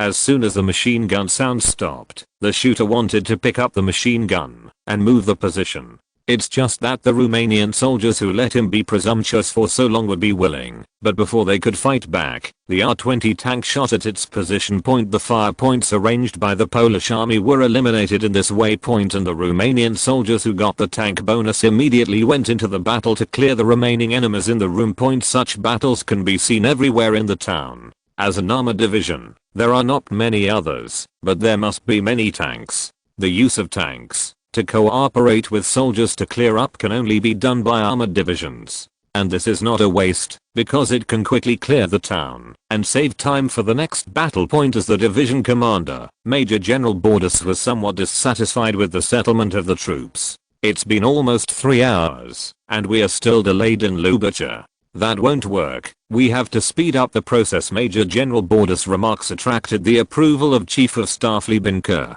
It's really too slow. We must know that the task given to us by Lieutenant General Hoffman is to capture Zamość within 2 days. If we keep breaking through the enemy's interception one by one like this, we may not be able to complete the task. That's right. Lieutenant General Hoffman was the commander of Army Group Northern. The Romanian army is currently fighting against Poland in 2 separate ways, targeting Krakow and Lublin. And because the pressure on the northern line is heavier, there are more allied troops attached. Troops like the 1st, 3rd, and 4th Armored Divisions that prioritize the replacement of new equipment. Priority is given to the use of the northern line. As his old subordinate, Major General Bordus was given the task of being a pioneer. Since he has received such trust from the old chief, there is no reason not to use all his strength, and Major General Bordus naturally planned to do so. It's just that it's not good to be a teacher in a small border town. He actually blocked him for almost 3 hours, which can be said to make his face dull. Major General Bordus said, after thinking about it, let the soldiers clear the buildings on the side of the road first, leaving 2 battalions to wait for the follow-up troops. We continue to advance to Zamość, and we must reach there today. Major General Bordus slammed his fist into the combat map, where Zamość was located. The 9th Division on the southern front captured the border town of Brzemehi, opening a gap for Romania to capture western Galicia. In Yaroslav, an important frontier town, the 5th and 11th Divisions had already captured half of the town, and the 24th Division of the enemy Polish army had already suffered more than half of the casualties, and it was about to lose its support. And Major General Bordus is also a decisive person who says what to do. Following the order, the officers and soldiers of the 3rd Armored Division immediately changed their strategy and gave priority to solving the battle by the road point, of course. This does not mean that the results of the previous settlement should be handed over to others, but to consolidate the results and wait for reinforcement. However, the 3rd Division stopped the encirclement and suppression, but some Polish soldiers could not understand the situation. They thought that their reinforcement were coming, and they appeared from the hidden places, trying to contain the adjustment of the officers and soldiers of the 3rd Armored Division.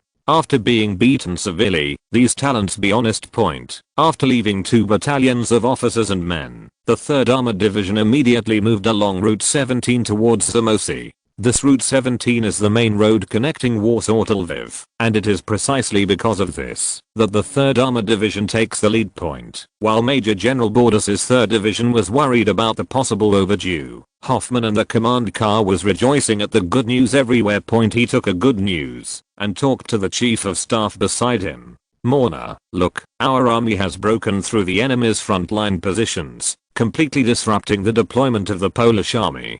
I think General Modicki is now scolding his mother at his command point. Major General Monol, the chief of staff, replied with a smile. The Polish army still adopts the thinking of World War I to fight, and its troops are basically deployed within 15 to 45 kilometers of the border.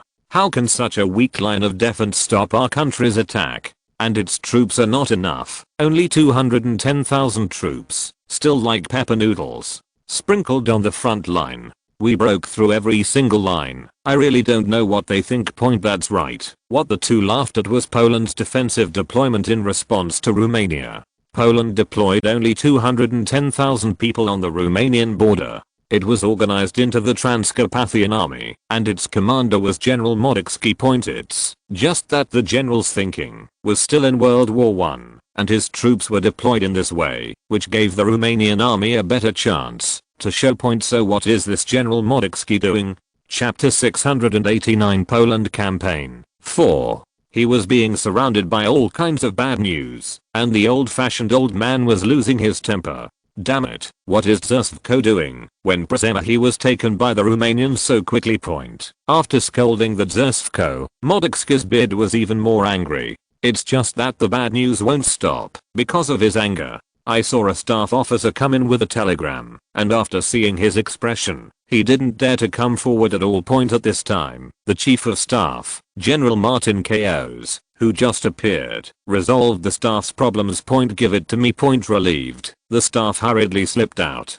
The general's momentum is very bad now, so he should hide to the side and talk about it point. Marks, we need to calm down now. If even we act like we are at a loss, others will be more panicked, which is very detrimental to the current war. Modicki is also very clear about the words of his chief of staff. He is also an old soldier who has fought old battles and naturally knows how to deal with it. It's just that he knows, but he can't suppress the anger in his heart. When the truth comes, there is no way that this battle was too ugly, and several points were defeated within a few hours. You must know that he was expected to stick to it for half a month. Although there are factors of Romania's sudden attack, it shouldn't be captured like this. However, the face of his chief of staff must be given, so Zerszko's complexion is better than that of the stranger who did not enter before point. Martinkus watched his partner lose a lot of anger and picked up the telegram he had received from the staff before and read it point. What? A large-scale enemy armored force appeared outside Zamość point. Martinkus's words immediately attracted the attention of Zerszko, and saw that he snatched the telegram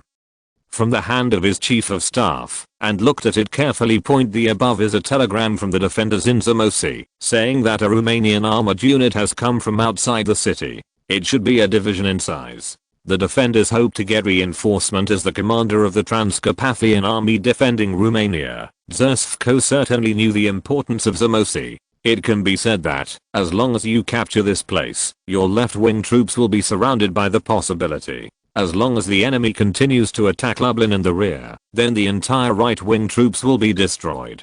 They didn't even have a chance to retreat, and could only be divided and destroyed by the enemy point. As a commander, he would naturally not tolerate such a thing to happen. After some weighing, Zerszko issued his own order. let the 3rd Cavalry Brigade and the 7th Cavalry Brigade go to reinforce Zamości Point. True, Zersko intended to use cavalry against Romanian armored forces. Of course, it is not like what some later literary works say, let the cavalry use a saber to cut the tank point. As a qualified general, Zersko would never think that cavalry would be able to deal with tanks. Despite being somewhat conservative, he also has his own reasons for doing this, that is to use the cavalry's mobility to quickly reinforce Zamości and improve his defensive ability. Moreover, the 3rd Cavalry Brigade and the 7th Cavalry Brigade are also the closest to Zamość, and they are the most threatening reinforcement, and they are also few trump cards in his hands. The Polish military has a total of 13 cavalry brigades.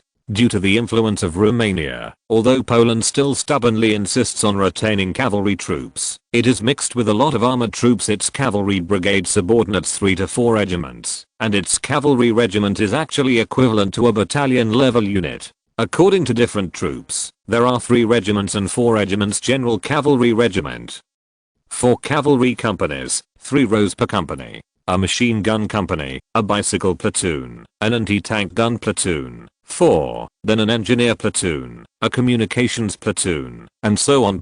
Each brigade has an armored battalion with 2 armored companies, one with 12 70p light tanks, and one with 90p Edel medium tanks, an armored reconnaissance company, with armored vehicles, and a motorized support company. There is also an infantry battalion that is identical to the battalion and the regular infantry division. 3 infantry companies plus a machine gun company, each with a heavy platoon, armed with 3 46mm mortars. A mounted artillery battalion has 12 75mm field guns, and a motorized anti-aircraft company, 2 40mm anti-aircraft guns. This difference from history is mainly due to the enhancement of armored strength, among which the TPL medium tank is a Polish improved version of the Jackal tank. Poland improved the armor. Frontal armor increased from 45mm to 45mm, improved the artillery. The artillery caliber was increased from 37 to 47mm, and optimized the domestic version after the power. However, only 139 of the tanks were produced in Poland. Equipped with only 13 cavalry brigades, 3 brigades are equipped with 1 more company. As a response to Romania's Transcarpathian army, Zersko had 4 such elite cavalry brigades in his hands, and using 2 cavalry brigades at one time was not a big deal.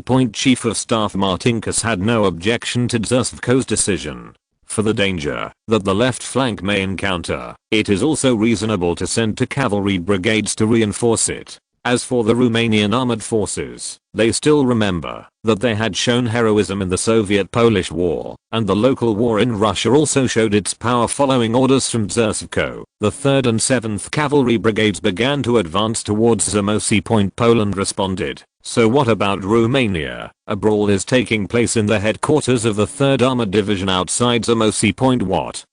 Let's continue our assault on Lublin. Major General Bordas watched Chief of Staff Liebenka speak the latest order, and couldn't help saying it loudly. My Chief of Staff, have you reported our situation to the General? If you want to continue the assault on Lublin, you can only organize an armored reinforcement regiment at most. With this strength alone, it is very likely to encounter the enemy's superior force. Siege Point. The general in the mouth of Major General Bordas will only be Lieutenant General Hoffman, which is the usual name from the former general of the armored division. As for the difficulties in his mouth, what he said is also true. Although the 3rd Armored Division later adopted the practice of detouring to defend the stronghold, but the long distance advance led to a sharp increase in the failure rate of tanks and vehicles.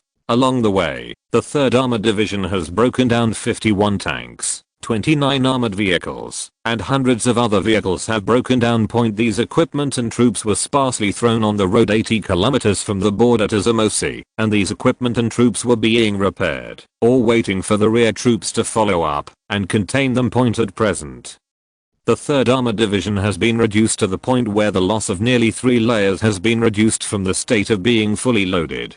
After encountering this order to let the 3rd Armored Division continue to advance, Bordas will argue. As for Bordas, how could Liebenka not understand? It's just that he has already sent the losses suffered by the 3rd Division before, but the order is still sent, so the superiors have their own considerations. I saw him persuade "Master, the superiors are well aware of our situation. If they still issue such an order, they must have their own considerations. We only have the part to execute, and there is no possibility of questioning." The truth in Liebinker's words, Borders himself is very clear, where the soldiers have the right to question the orders of the superiors, just whimper and the superior is not unreasonable, and also proposed that a mixed aviation group will be organized to provide air cover for it.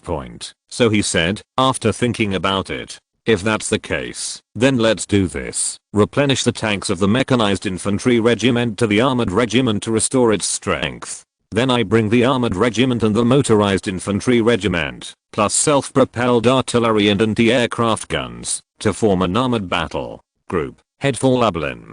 Chief of Staff, you organize the remaining troops to stabilize the defense, and wait until the follow-up troops arrive." Faced with such a division of labor, Liebinker has no objection. They were not at all afraid that the defenders would suddenly rush out and attack the positions of the 3rd Division after the division. You must know that there are at least 2,000 people in the remaining troops, and they are fully equipped. In addition, the more important thing is the 87th Motorized Infantry Division behind them, which is less than 30 kilometers away from them, and can arrive at any time. With the division of the 3rd Armored Division, Borders took the newly formed Armored Battle Group, bypassed Zamość, and advanced towards Lublin. Unbeknownst to him, the 3rd Cavalry Brigade had just departed from Krasny, a key town between Zamość and Lublin. Now the two troops are rushing towards each other, and more importantly, neither side is aware of it. Chapter 690 Cavalry vs Tanks. The small town of Ispica, located along Highway 17, is prosperous because of this traffic artery. It's just that he is not as important as Krasny, because of the road connecting to Chechnya.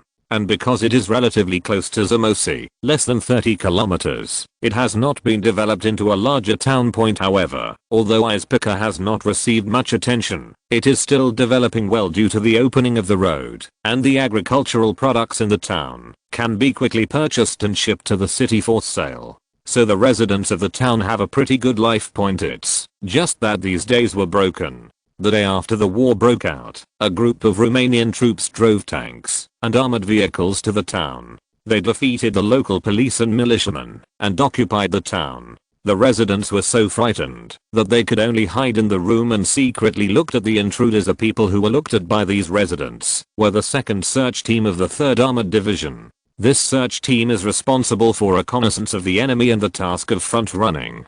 They are equipped with 4 R221 wheeled armored vehicles, 4 R231 wheeled armored vehicles, 2 R10 tanks, as well as trucks, motorcycles and other vehicles among them. The R221 is a 4-wheeled light armored vehicle with a weight of only 6 tons and an armor thickness of 8 to 12 millimeters. It is equipped with a 12.7 large caliber machine gun and can reach a speed of 80 km per hour. It is mainly used for reconnaissance tasks, and by the way, it can also conduct anti-infantry operations. The R231 is an 8-wheeled heavy armored vehicle with a total weight of 12 tons and an armor of 35 to 12 millimeters. It is equipped with a 37mm gun, which can cause damage to all enemy armored vehicles and light tanks. It is suitable for small-scale emergencies. A weapon of sexual warfare.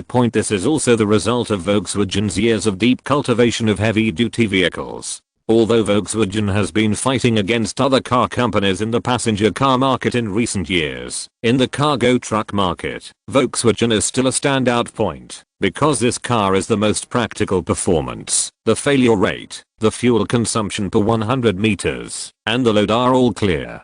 With its own accumulation over the years, Volkswagen is not afraid of competition from others. Before, Renault, Mercedes-Benz and Fiat had all played against Volkswagen in the freight vehicle market, but they were all defeated by Volkswagen's exceptionally excellent freight vehicles. It can be said that in Europe, Volkswagen freight cars are synonymous with excellent and reliable.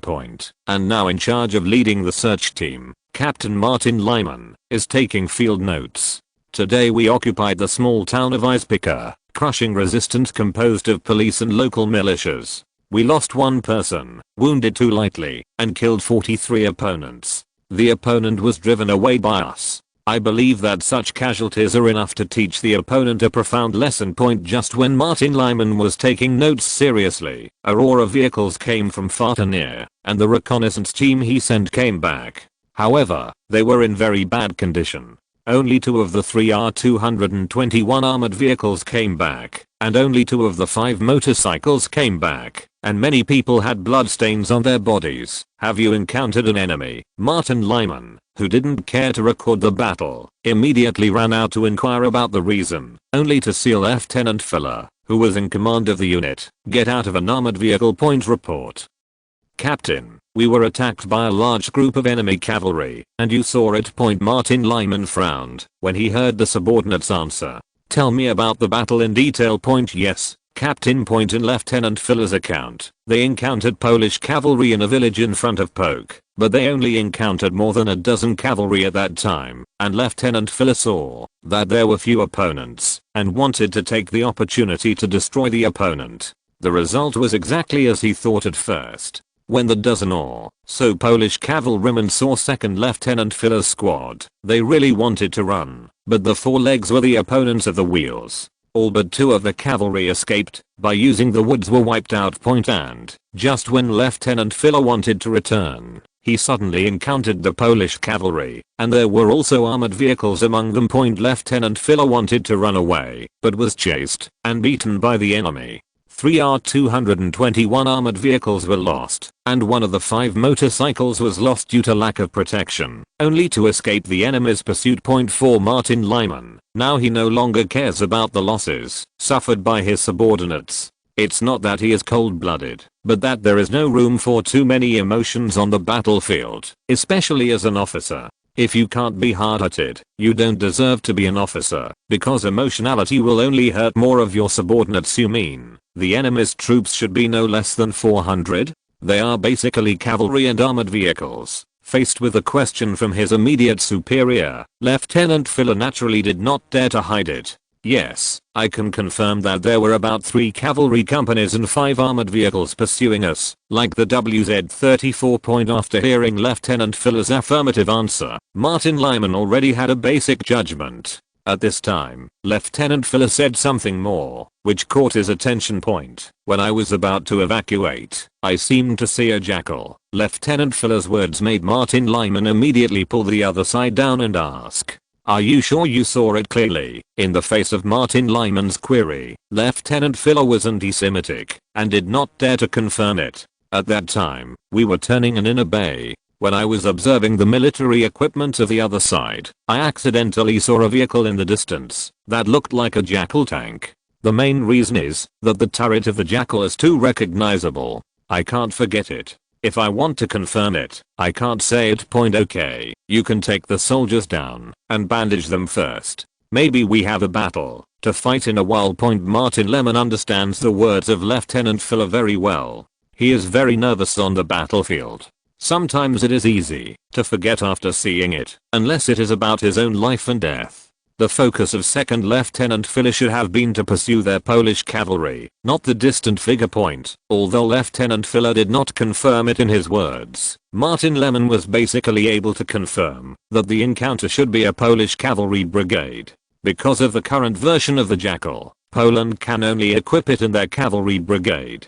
This is what he learned from the Polish army information issued by the superior before the war. There was a cavalry brigade galloping towards them now, and he needed to report the situation immediately. In addition, he also intends to use this place to block the arriving Polish cavalry and buy time for the troops to expand. Thinking of this, he immediately called the messenger. I now order that the houses be occupied at once, in preparation for the coming engagement. There is no way he can only say that these Poles have been driven out of their houses, but he does not intend to drive them out, but to centralize them to look after them. After all, these people are more familiar with the town than he is, and the leading party is more interested in the disadvantaged. It's more difficult for me. Following his order, the town immediately fell into a turmoil, and these Romanian soldiers drove all the residents into the church. This made them think that these Romanian invaders wanted to slaughter them, and they were crying and screaming for a while, but they couldn't persuade them.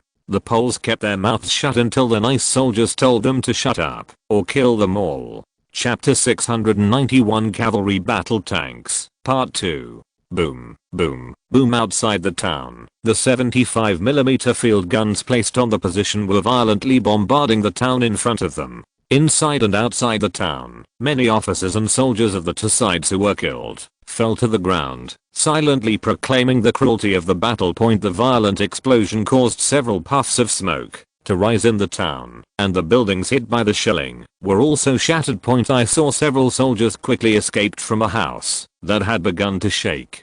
Before they could run far, the already overwhelmed house collapsed. The smoke and dust in the sky made these soldiers feel embarrassed, but fortunately no one was injured, which was a great luck point in the most sturdy house in the town. Captain Martin Lyman was relieved to see the loss of the shelling. Fortunately, the enemy only had 75mm field guns, and the power could not reach the point of destruction. Or to put it another way, fortunately, the residents of the town are still relatively wealthy, and the houses are built relatively solidly. At this time, another officer's words came from his ear. Enemy shelling is coming to an end. Captain Martin Lyman prepares the soldiers for battle. After hearing the order, Captain Martin Lyman could only saluted and replied, "Yes, Major Barber." As if not hearing Martin Lyman's grievances, Major Barber turned to look at him and asked, "Captain, do you want the enemy to snipe me?" This sentence immediately made Martin Lyman quickly put down his salute hand, although he hated the guy in front of him and wished that a bullet flew from a distance and hit him. "But I absolutely do not want to fall into it myself. Absolutely not." Well, Martin Lyman admits that Major Gbagbo is his mortal enemy, and some people are like that. No matter how you look at him, he is not pleasing to the eye, and they both happen to be like this, so they have a bad relationship in the military. After Martin Lyman reported the enemy's intelligence, he immediately got the order to stick here and wait for reinforcement. In the previous attack of the Poles, the losses suffered by him were relatively serious, and 4 of the more than 10 combat vehicles in his hands were lost. Of course, if it weren't for the existence of these combat vehicles, they would have been overwhelmed by waves of Polish troops, and when he was in a hard fight, a battalion of reinforcement joined him, giving him life. But when he saw that he was leading the team was his mortal enemy, Martin Lyman completed the complex psychological activities from sadness to joy, and from joy to sadness, and Major Barber lived up to his expectations. He came to know that the Israeli army was in charge of everything.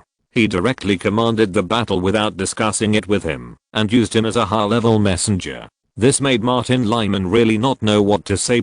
I went down to command the battle, and I was afraid that the soldiers might not be able to bear the next attack. Martin Lyman left here after he finished speaking. He felt that if he stayed any longer, he might have a heart problem. In the face of Martin Lyman's departure, Major Barber showed a hint of mockery at the corner of his mouth. He couldn't stand it, and it was difficult to achieve greatness before Martin Lyman could get far. The shelling stopped. I saw more than a dozen 70p and TPL tanks with nearly 1,000 cavalry brigade officers and soldiers appearing in front of the town with weapons. It seems that the Polish army wants to launch a large-scale attack this time.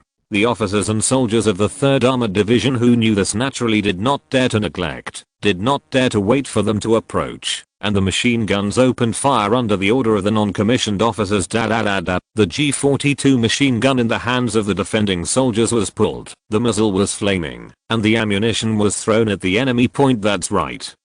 This G42 is also a product under the influence of someone.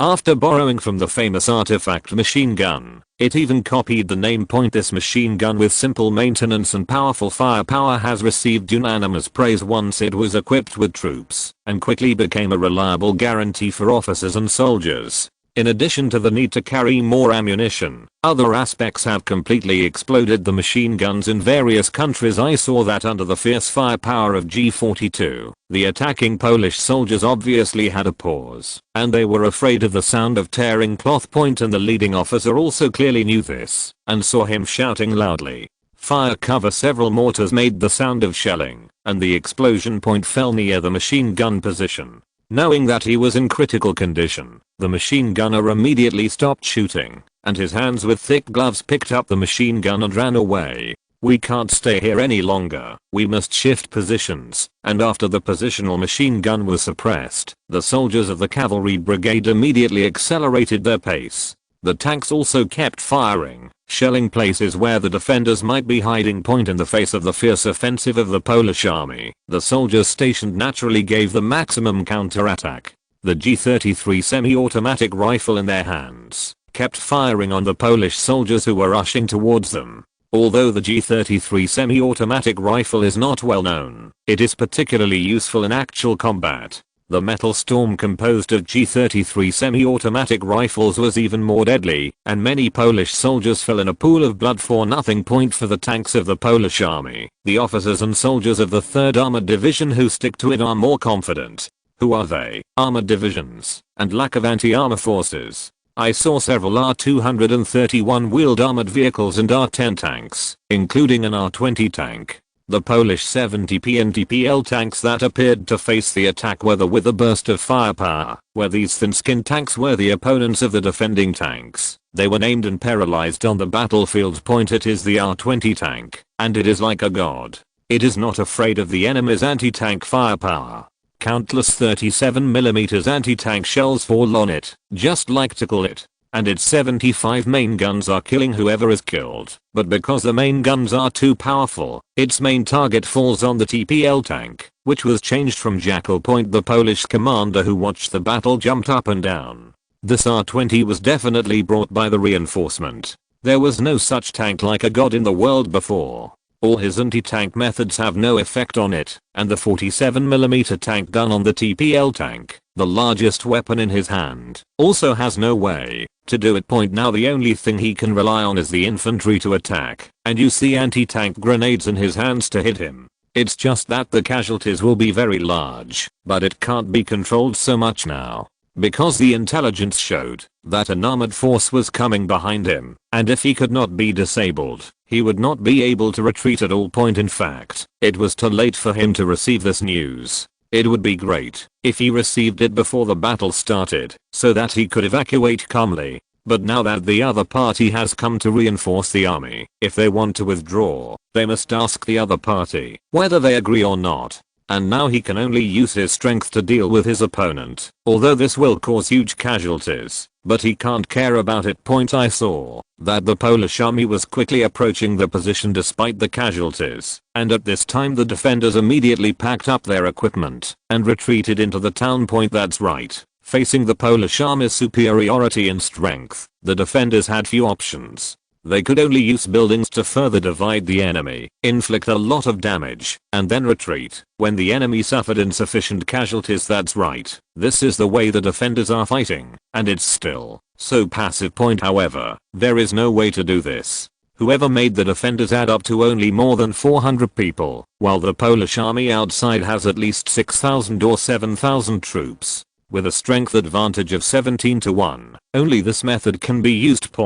But after the Romanian defenders retreated to the town, another group of Polish soldiers rushed up, again in the size of nearly 1,000 people. Seeing that this time the Polish commander did not intend to give the defenders a chance to repel him. High speed text hand typing Romanian Eagles chapter list chapter 692, Cavalry vs Tanks, Part 2. A G42 machine gun was roaring in a window of the house, and the shooter of the machine gun was operating it to suppress the attacking Polish soldiers. His excellent shooting skills turned his machine gun into a god of death, harvesting those Polish soldiers who didn't hide.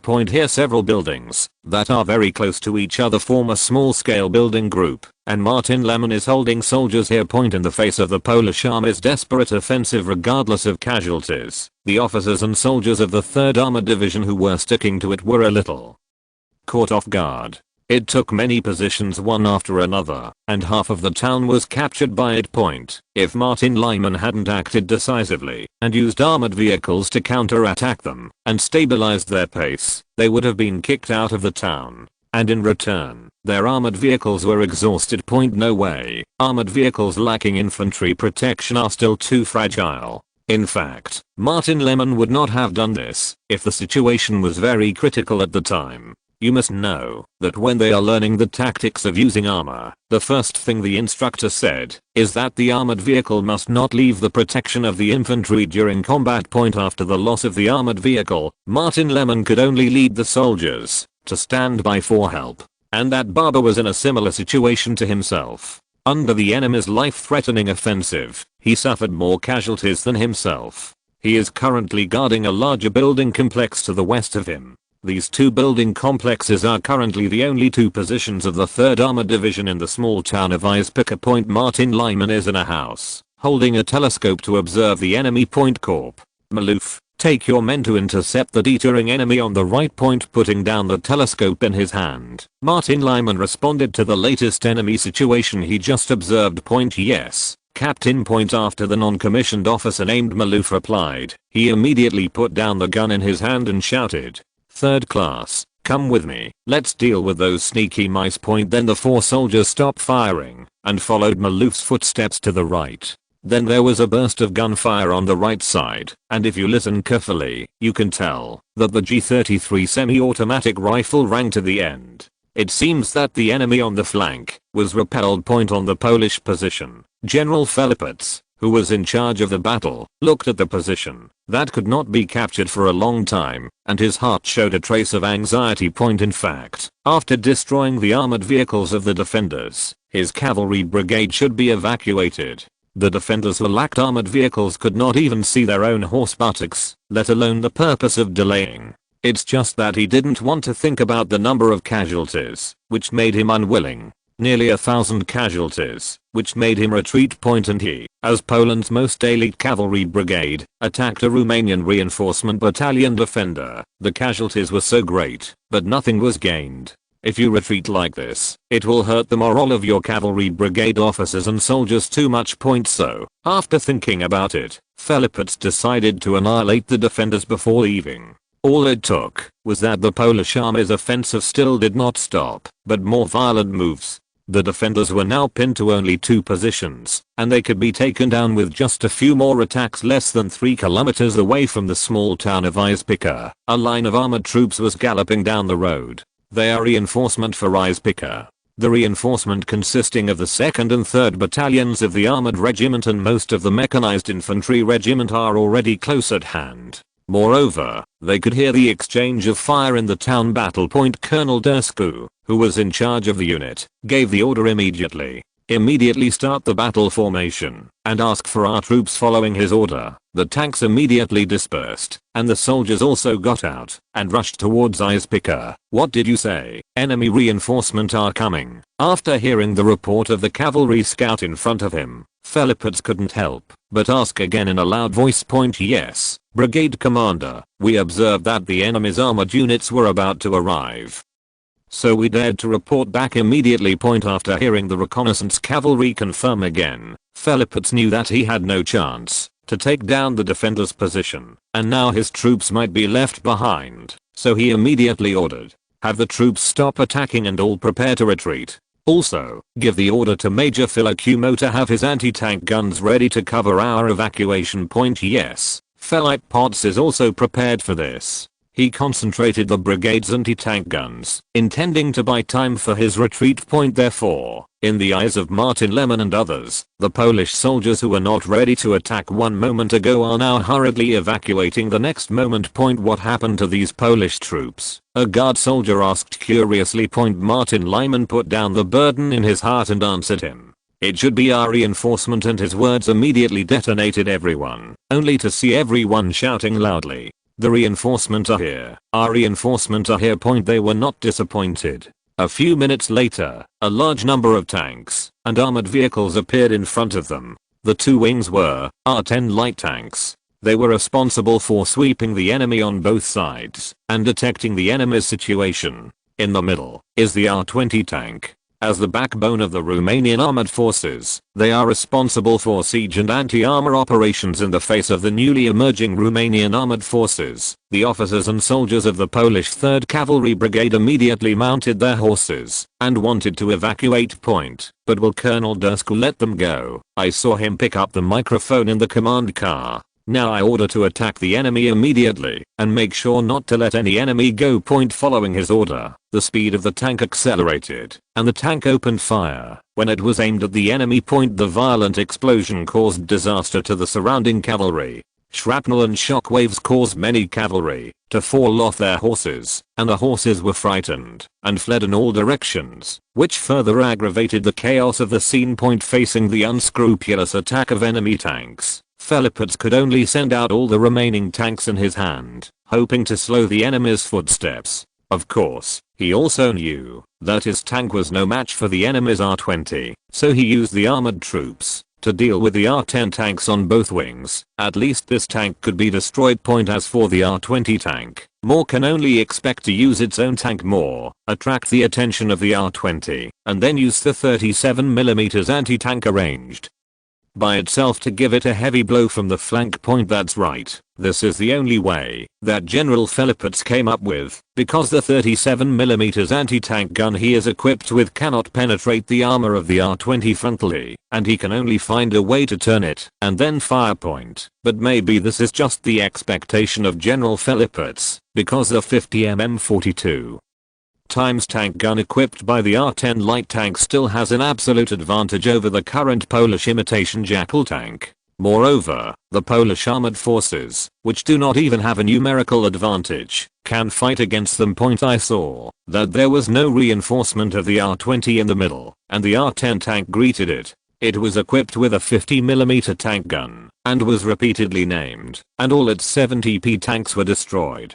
That's right, the R-10 tanks give priority to solving these thin-skinned tanks. Because of this distance, they cannot penetrate both sides, so they can only use 70p to blow air. After entering the effective range, the R-10 focused fire on the only few TPL tanks. After a set fire, the 3rd Division turned all TPL tanks into scrap metal at the cost of destroying one and slightly injuring one. In the face of the failure of the armored forces to achieve their goals, General Philippus can't take care of them now, because the armored forces are closer to his own troops. They not only used howitzers to bombard their own cavalry, but also used vehicle-mounted machine guns to continuously shoot the evacuated cavalry. From time to time, some people were hit and fell off their horses. It is also deemed that 4 legs can't run on wheels. I felt that it would not be possible to continue like this. Before the enemy could enter the effective range of the anti-tank position, my cavalry would collapse. General Philippus couldn't care less and ordered directly, let the anti-tank positions fire. In the face of the general's orders, Major Filakimo, who was in charge of commanding the anti-tank guns, fought for strength. But General, our anti-tank guns have to wait until the enemy tanks are 300 meters in before they can fire. Above that distance, it's impossible to penetrate them. It's just that his request was not taken seriously, and General Philippus said to him viciously, now, fire me.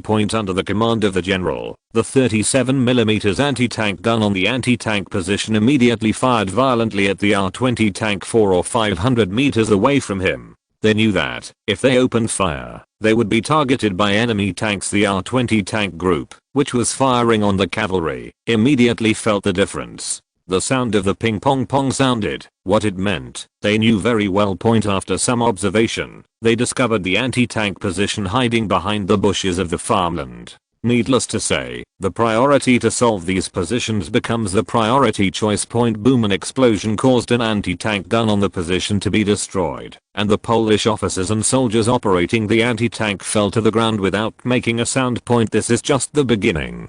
As the anti-tank gun was destroyed, the discovered anti-tank gun positions were destroyed one after another. The sacrifices of the Polish officers and soldiers in these anti-tank positions did delay the pace of the armored forces and temporarily separated the officers and soldiers of the 3rd Cavalry Brigade from the battle. It's just that Colonel Dursku, who observed all this, showed a mocking smile at the corner of his mouth. After the order to destroy the enemy anti-tank positions, immediately pursue the pursuit. It's a joke to want to run past your own armored vehicle on a 4-legged horse. It was obvious that Colonel Dursku would not spare the fleeing cavalry brigade. There is nothing he likes more than an enemy army that lacks anti-armor means, and unless these cavalrymen do not gather together, they will not be able to escape. However, he needed to send a telegram to the division commander, informing him of the outcome of the battle. I saw him call the communications staff. Send a telegram to the division commander, informing me that our division has defeated the enemy's 3rd Cavalry Brigade. In order to avoid a threat to our supply line, I plan to annihilate the enemy and continue to attack Lublin. High speed text hand typing. Romanian Eagles chapter list. Chapter 693. Britain and France. 039. Declaration of war. Romania and Germany declared war on Poland and immediately launched an attack. There was a violent uproar in Europe because governments of various countries knew that Poland signed a mutual defense alliance with Britain and France, and the behavior of Germany and Romania was no less than a direct slap in the face of Britain and France. At this time, the British and French governments also had huge differences within their governments on how to respond. Among them, the radicals believe that Poland should be protected since it is an ally, so it is necessary to declare war on Germany and at the same time take advantage of the opportunity of Germany's massive attack on Poland, enter Germany from the Rhine region, and overthrow the German government. As for Romania, after solving Germany, it can be asked to withdraw from the original Greek territory. If Romania cannot see the situation clearly, then Britain and France can join forces with Greece, Yugoslavia, and Hungary to attack Romania, overthrow Edil's dictatorship, and establish a more democratic government that conforms to the European trend. At that time, this was just the idea and plan of the radicals, and the stable parties and the two governments had different opinions on this. They believed that if Britain and France attacked Germany from behind, it would further intensify the hostility between the two countries in Germany. And although this achieves the purpose of containing Germany, but there is a good chance that Germany will focus its energy on the two countries. And it would also lead to some kind of ulterior agreement between the two countries with the Soviet Union. At present, Britain and France are not aware of the non-aggression agreement between the Soviet Union and Germany, and although the British and French attacks on Germany can contain its forces, Poland will not benefit from it. Because there is still another Romania, they are also pessimistic about whether Poland can withstand Romania's attack, and Britain and France are not interested in attacking Romania from Greece. To contain its forces, the relationship between them is too complicated, and there is also an Italian with an unknown attitude, which makes them not want to make some drastic actions in the Mediterranean. Of course, they did not do nothing. First, they needed to build up their troops on the German-French border to prevent possible attacks. Secondly, it is necessary to build up navies in the North Sea and the Eastern Mediterranean, block the import of resources between the two countries, cut off their trade exchanges, and reduce their war potential. Finally, the Polish government can ask the Soviet Union for help and drag the Soviet Union into the war. Yes, although the appeasement policy of the British and French governments has failed, Britain and France are still reluctant to be dragged into the war. On the one hand, it was because the casualties in the last war were so great that it was shocking, and there are still a large number of people in Britain and France who oppose the war. That's why so many people support the British and French government's previous appeasement policy. Although the appeasement policy has failed, it does not mean that the people of both countries are willing to fight. And there is still a voice in Britain and France, that is, to end this war at the least cost. This not only has influence on the people, but also has a huge influence on the British and French governments. In fact, this kind of thinking is just a variant of appeasement policy. Knowing that war must be declared, he still hopes to focus Germany's attention on the Soviet Union in the East. Of course, it would be best if the Soviet Union, at Poland's request, entered Poland to fight the Germans to the death. And by the way, in Ukraine, it would have been a good fight with Romania. In this way the entire civilized world is safe. These two strong and prudent ideas were intertwined, causing a fierce dispute between Britain and France. Churchill, who had just joined the wartime cabinet as the Secretary of the Navy, even strongly criticized everyone's ideas at the cabinet meeting. It is believed that reinforcements should be dispatched immediately to attack the German mainland together with France. He added that the war could have been easily stopped in the beginning, but the bad guys were rearmed by the unwise, careless and good-hearted of the British people. It's just that Churchill's ideas more represent only a few people, and more people's ideas are to suppress this war to this end. French Foreign Minister Georges Bonnet also called the French ambassador to Rome, François Ponce. Ask him to tell Ciano that the French government welcomes the following proposal that Mussolini had made to the British and French governments the previous day. to invite Hitler and Edel for a meeting on September 1st, in order to examine Versailles, which has become the source of the current strifes and terms of the peace treaty. Britain also agreed to the talks, as long as the troops of the two countries must withdraw from Poland immediately. Yes, even after the Polish War broke out, Britain and France still hoped to suppress the war, and hoped to convey the views of Britain and France through Mussolini. This time, the Italian leader was on the cusp again. After the two countries declared war on Poland, he called on the two countries to resolve disputes with a peaceful attitude. Of course, it was his favorite leader's meeting point. It's just that Hitler and Edel ignored his kindness. Because the two knew that there was no turning back, when the bow was opened, they were unwilling to pay any attention to his opinion. Mussolini, who was rude and shameless, didn't care about it at all, because he was stunned by the two countries' record against Poland. Romania had already defeated Poland's Transcarpathian army that day, and its farthest had penetrated into Zamość, 80 kilometers in Poland. And Germany is similar. When the war started, the German armored forces were also torn apart in western Poland. The 700,000 troops defended here have now captured the strategic point of Poznan. Mussolini was speechless when he saw such a sharp offensive between the two countries. He didn't expect the two countries' armies to be so powerful. Previously, the Italian military estimated that it would take at least half a year for the two countries to defeat Poland if they could not make mistakes. If you make a mistake, start at least a year. Yes, this is not only the judgment of the Italian military, but also the judgment of Britain, France and even the Soviet Union. At present, the thinking of various countries is still in the World War I mode, and there is no clear understanding of the blitzkrieg. It is still the same as countries declaring war, mobilizing, and then assembling their forces along the railway to attack and defend. So in the face of the German and Romanian offensive, Mussolini was frightened. In fact, not only Mussolini, other countries were frightened. So much so that Britain and France are no longer asking for negotiations, and hurriedly sent two ultimatums to Romania and Germany. The above demands that all acts of aggression against Poland be terminated, and troops be withdrawn from Polish territory. Otherwise, the United Kingdom and France will do our duty to help Poland. For this ultimatum, Romania and Germany simply ignored and continued to attack Poland. In this situation, Britain and France had to declare on the third day after the war that they were at war with Germany and Romania. In the face of such a situation, Roosevelt, who was as far away as North America, declared the neutrality of the United States. Only then did the war really break out. High speed text hand typing. Romanian Eagles chapter list. Chapter 694, Warsaw on the 7th. 1. The declaration of war between Britain and France had no effect on Romania. Before the attack on Poland, the Romanian government had been psychologically prepared.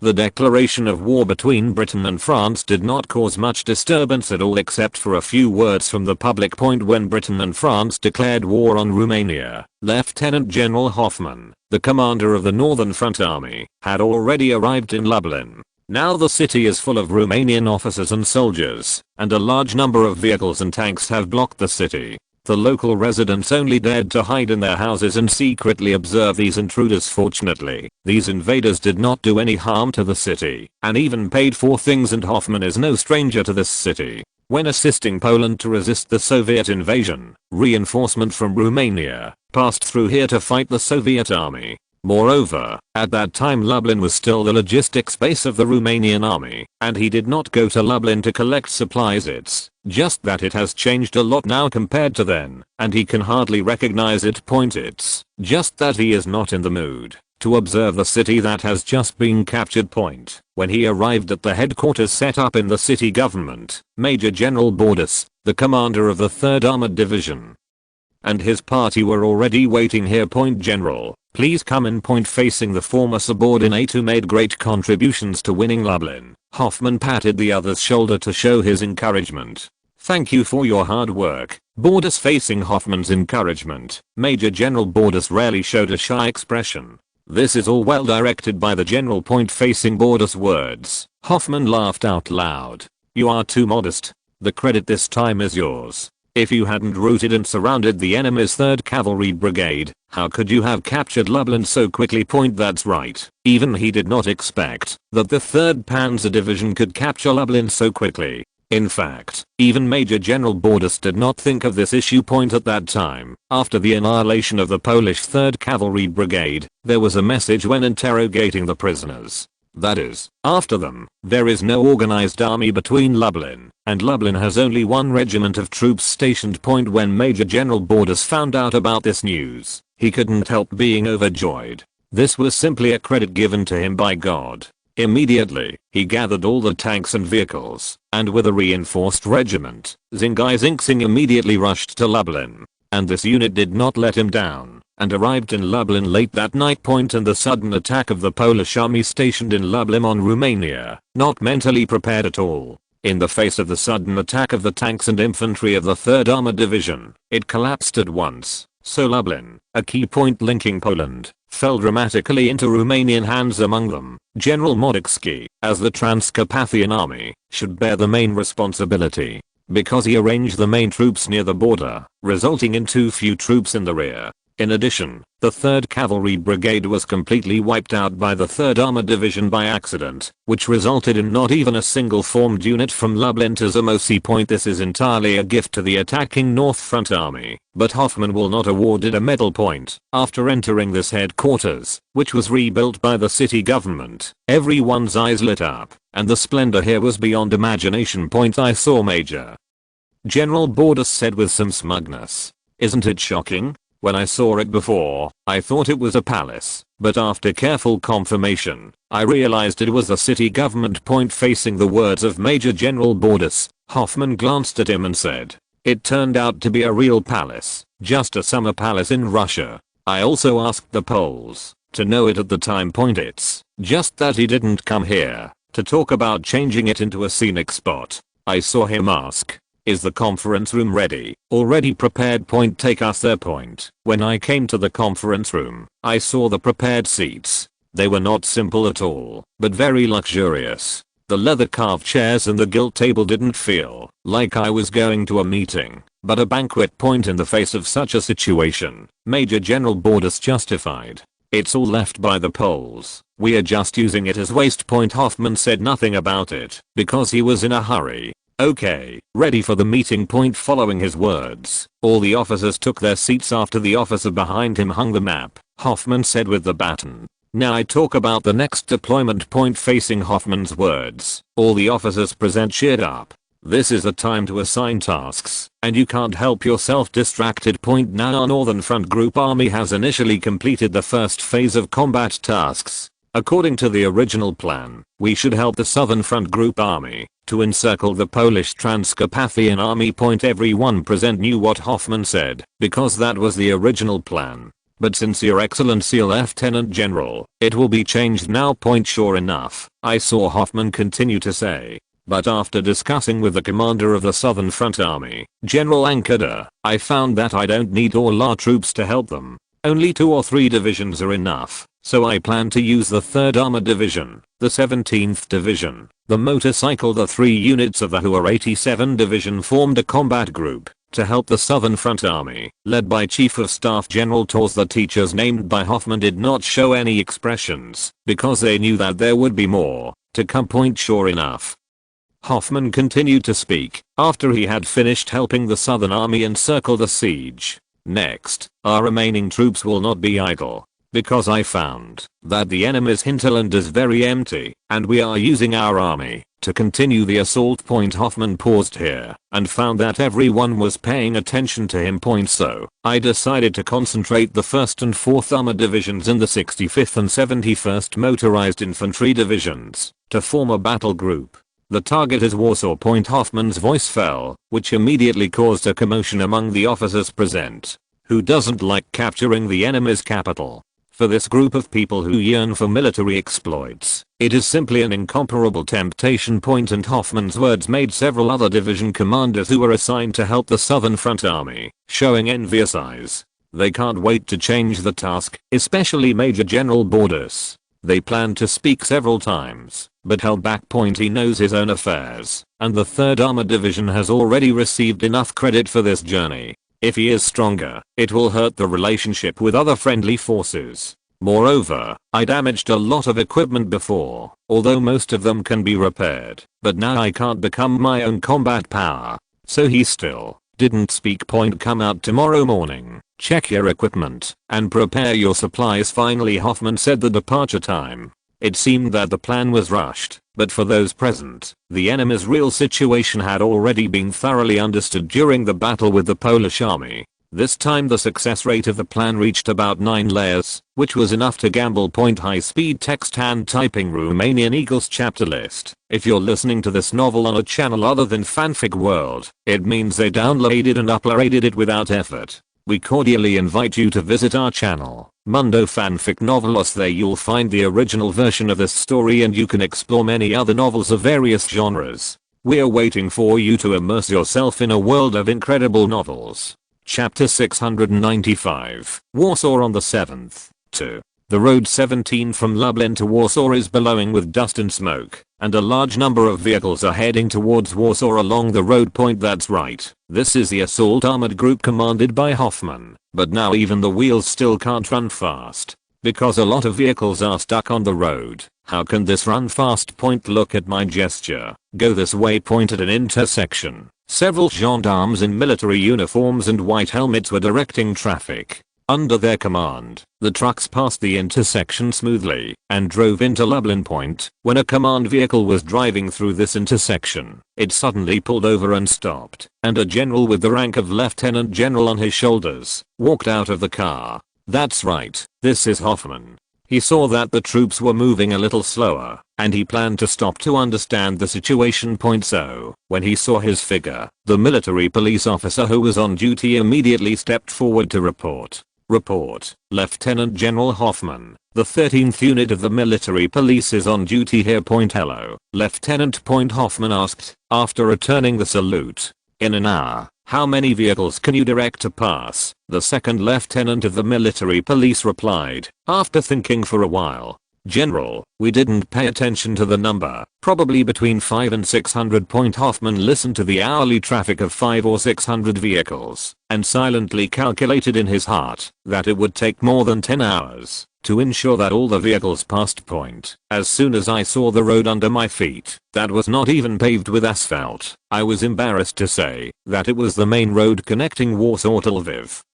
And there was no ability for 2 vehicles to pass side by side. Hoffman was unable to complain about Poland's infrastructure road, but this did become an obstacle to the advancement of Romanian troops. At present, the 2 armored divisions and the 2 motorized infantry divisions that he leads together have more than 6,000 vehicles, which are not counting tanks with off-road capabilities and armored vehicles with certain off-road capabilities. If these vehicles are added, the entire army vehicle will exceed 7,000 vehicles. So many vehicles rely on this Route 17 to run to Warsaw. Naturally they will not be too fast. But no matter how slow the speed is, it is much faster than the infantry division, because the vehicle can run 24 hours a day, but the soldiers can't do it.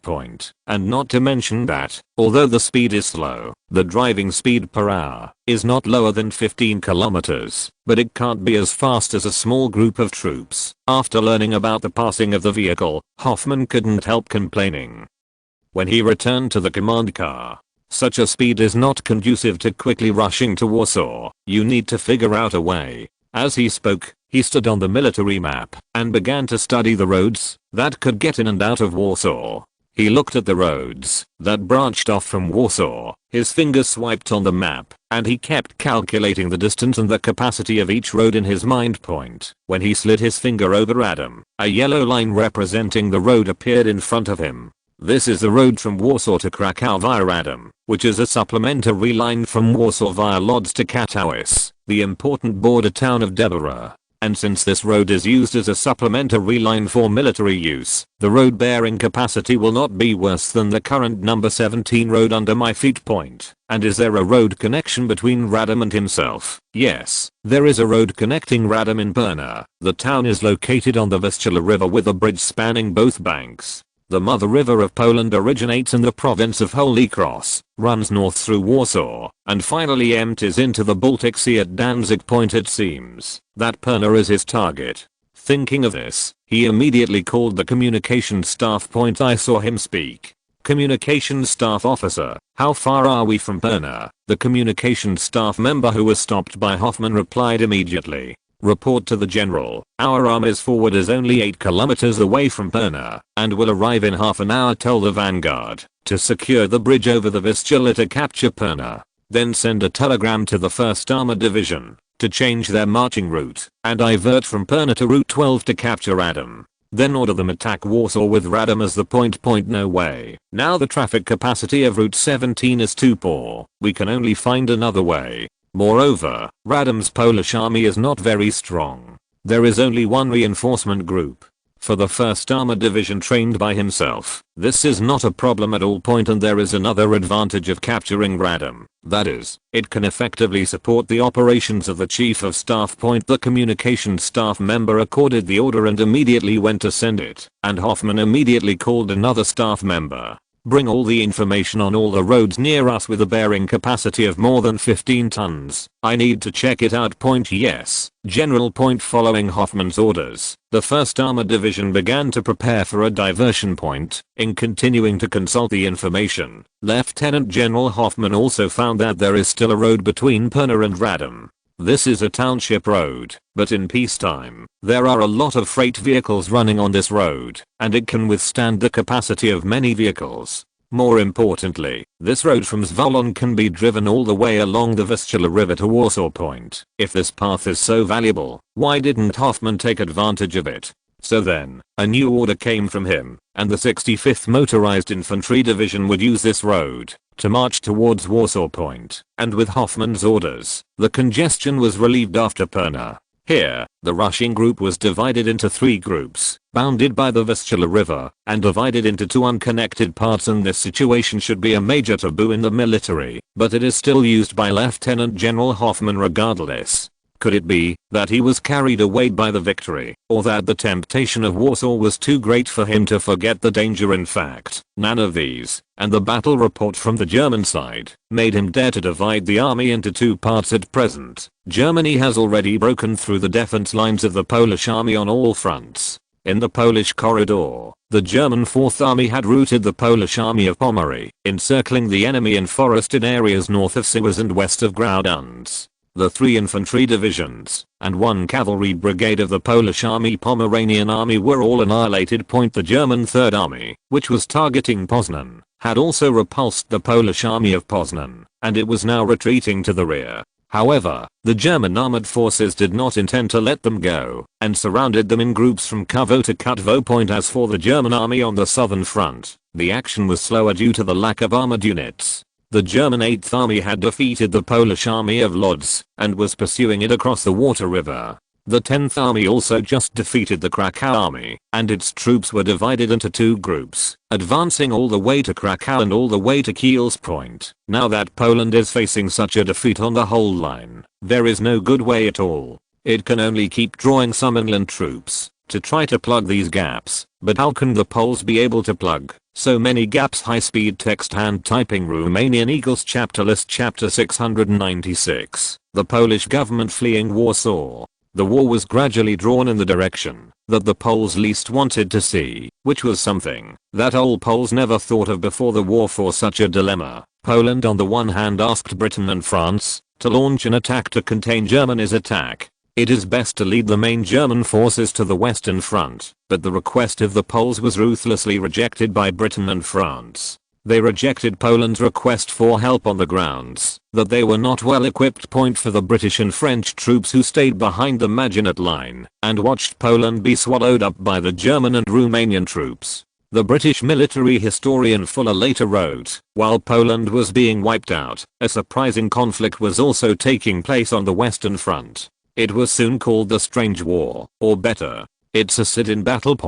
Since Britain and France can't take care of it at the moment, is there any other way for Poland? Speaking of which, it is also to blame Poland for killing itself and causing trouble everywhere after independence. The first was to interfere in the Soviet Revolution and occupy large areas of the Soviet Union. Then, it cooperated with France to cause the Ruhr crisis, which made the Germans feel extremely bad about Poland. If it is said that Poland has a feud with the Soviet Union and Germany, and it is understandable that the two sides are constantly filthy, then Poland and its traditional ally Lithuania are a bit speechless. Poland and Lithuania were traditional allies in history, and they also formed the Polish-Lithuanian Commonwealth, which was the roost for a while. Poland and Lithuania fell out after the resumption of Poland in World War I in 1920. Poland robbed Vilnius, the capital of Lithuania, and the two countries have been on fire since then, and Poland has occupied Vilnius until now. So after Droz's invasion of Poland, Lithuania blocked the Polish border and incidentally seized Polish assets in Lithuania. As for the newly established Slovakia, not to mention a puppet state. After turning around, Poland has offended the surrounding countries again and again, except that it has no bad relations with Latvia. So in the face of this situation, Poland can't find a country that can rescue itself. As for the Soviet Union, let alone the steel comrades who eat meat without spitting bones, Poland's request was directly rejected. Only at this time did Poland realize that it was a neighboring country that was eager to die. The more realistic problem is that the Polish government has nowhere to run. It cannot be said that there is no diplomatic conflict between Latvia and Poland. But in the face of the threat of the Drosu three countries, this small Baltic country wisely refused the entry of the Poles. The more frightening news is that Romanian armored forces are advancing towards Warsaw, and they have arrived at Galvarin, which is less than 85 kilometers away from Warsaw. As for the German side, its vanguard has also arrived in Lodz, which is only 120 kilometers away from Warsaw. The problem now is that if the Polish government does not go, it will be besieged in Warsaw. So now for the Polish government it is not a question of fleeing or not fleeing, it's a question of where to go. Of course, the more official statement of the Polish government is that the Polish government needs to move the capital to better lead the people, to resist the invasion of Rhodes. Therefore, high-ranking Polish officials gathered at the Prime Minister's office to discuss the specific location of the capital relocation point, and after everyone gathered, Prime Minister Sikorski, who presided over the meeting, felt a burst of sigh. Unexpectedly, the outcome of the war would be so tragic. Poland's painstakingly managed army, under the combined attack of Taro, did not persist for a week, and it came to the point of abandoning the capital. It's just that he still keeps his mission in mind. Poland cannot be subjugated, or the next time it will return to the country will not know when. Now the first task is to move the government out first, use Warsaw to delay the pace of the two countries, and wait for the rescue of Britain and France. So far, Poland still pinned its hopes on Britain and France. What should I say? Okay, now for the meeting. Our topic is the issue of moving the capital. Now Warsaw is about to become a front line for the government to continue working. Where should we move the capital? After Prime Minister Sikorski spoke about this issue, Admiral Stakovitz, who served as Chief of the General Staff, immediately stood up. According to the advice of our military, it is better for the government to move to Kobrin. This will allow us to distance ourselves from the Dro army and use Brest to defend against the attack of the two countries. The words of the Chief of the General Staff are from a military point of view. It is a very good choice. It is possible to escape from Warsaw, a place of 4 battles, and to use the Brest fortress to resist the offensive of the Dro army. The government still has confidence in this fortress city that Poland has prepared for the Soviet Union. This is the throat city. The Pratt swamp to the south is daunting, and the dark forest to the north is also not suitable for army marching. So for generations in Russia, the place was used as a fortress. Since the Soviet-Polish War, Poland has worked hard to manage this strategically important city. As long as Brest does not fall, the Soviet army will not be able to penetrate the Polish hinterland at all. Now the military clearly intends to use the city to take on the heavy responsibility of defending the Dro army. It's just that the counterattack immediately attracted by Admiral Stakovitz. I saw the Minister of Industry Sikorski got up and said, "It's easy to put it, the government moved to Kobrin. What about the people and materials? Can those factories be moved too? Without the materials, what can your military do to continue fighting?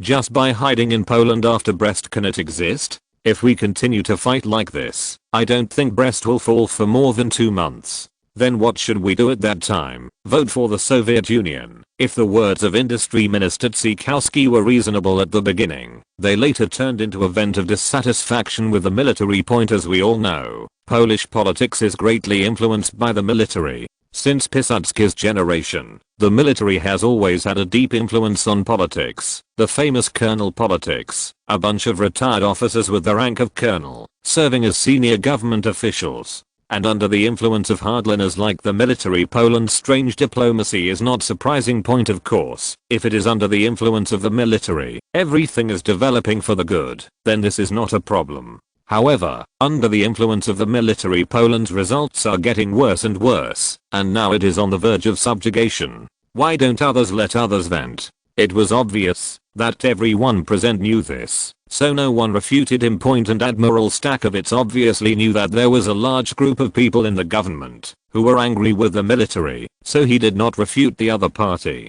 After all, grievances still need to be sent out, and besides, the army fought too ugly in this war. Why can't others be allowed to say a few words? So he waited until the Minister of Industry Tsikowski had finished speaking before he spoke. Then do you have a good choice? This sentence stopped Tsikowski, who was not familiar with the military after all. Moreover, it is even more irresponsible to the Polish people to refer to a city at will. As for the west of Brest, look at the offensive lines of the Drô army on the map, and it is even more dangerous. So he could only say one thing: I have not decided yet. In the end, due to the realistic situation, Poland made the decision to move the capital to Kobrin, and the action was very fast. On the same night, the first trains carrying senior government officials and various documents and valuables left Warsaw.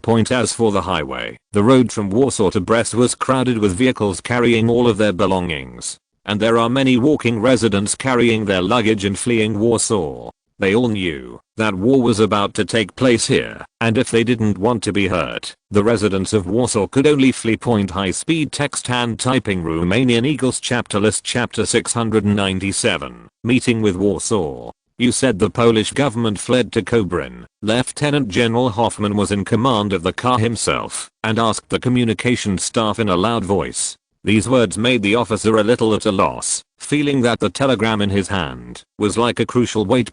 Yes, Your Excellency, the Polish government has fled to Kobrin last night.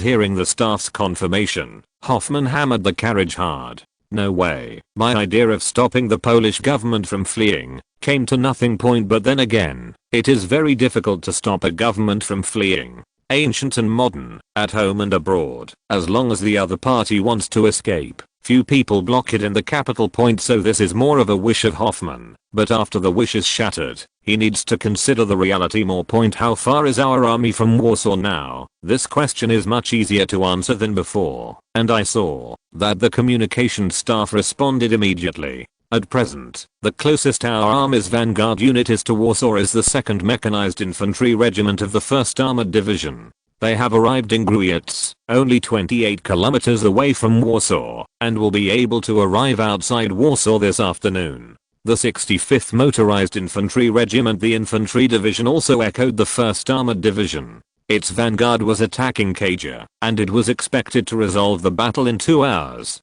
They were 25 kilometers away from Warsaw. On our side, the 4th Armored Division had already arrived at Kajor, a distance of 25 kilometers from Warsaw. Warsaw is only 31 kilometers away. It was obvious that the staff knew what Hoffman wanted to know, and he reported to him all the latest developments in each department he had in one go. And Hoffman quickly sketched out the entire battle situation in his mind. Based on this information, it can be said that Warsaw is about to face its own semi-encircled state. At this time, he hoped to hear about the situation of his ally, the German army, so that he could have a better understanding of the entire war situation. What is the latest progress of the battle reported by the German army? In the face of Hoffman's question, the staff officer continued. At present, according to the German report, the South Army Group of Rundstedt has severely damaged the Polish Army Lodz and Krakow 2 armies, and has now occupied Lodz, and a part of its subordinate 14th Army has already cooperated with us.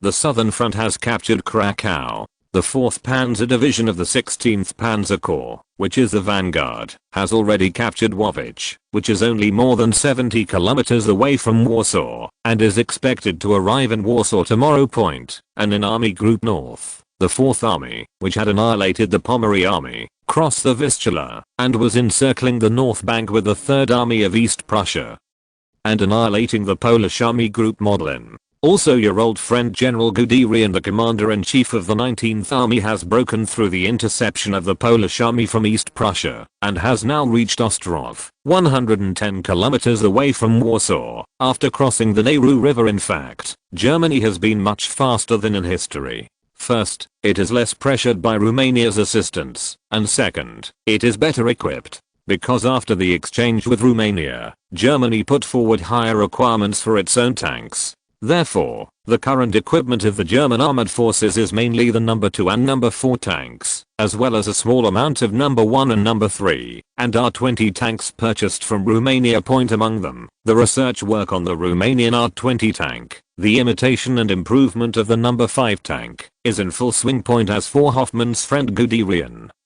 He was deeply influenced by him, not to mention the use of armor, but the battle against Poland. In Hoffmann's sudden attack on Warsaw, the German side was shocked. Point, because in Hitler's expectation, Warsaw, the Pearl of Poland, should be captured by Germany itself. But now the action of Hoffmann's armored group has made its idea in vain. It is no longer a matter of Warsaw being captured by the Germans, but rather that it will be given to him, after it has been captured by Romania. Point, this will make His Excellency the Führer very embarrassing, and in order to avoid possible embarrassment for the Führer and the German government, the original plan to use the 19th Army to attack Brest and leave the defeated Polish army in the Polish plain can only be abolished. Now it is important to ensure that Warsaw is not captured by the Romanians. So Guderian's latest order is it turned into a rush to Warsaw. Point, and seeing the German troops coming to Warsaw in all directions on the map, Hoffmann couldn't help laughing, which was so interesting. Point, prepare to send a telegram to the 1st Armored Division and the 65th Motorized Infantry Division, and Major General Rost of the 1st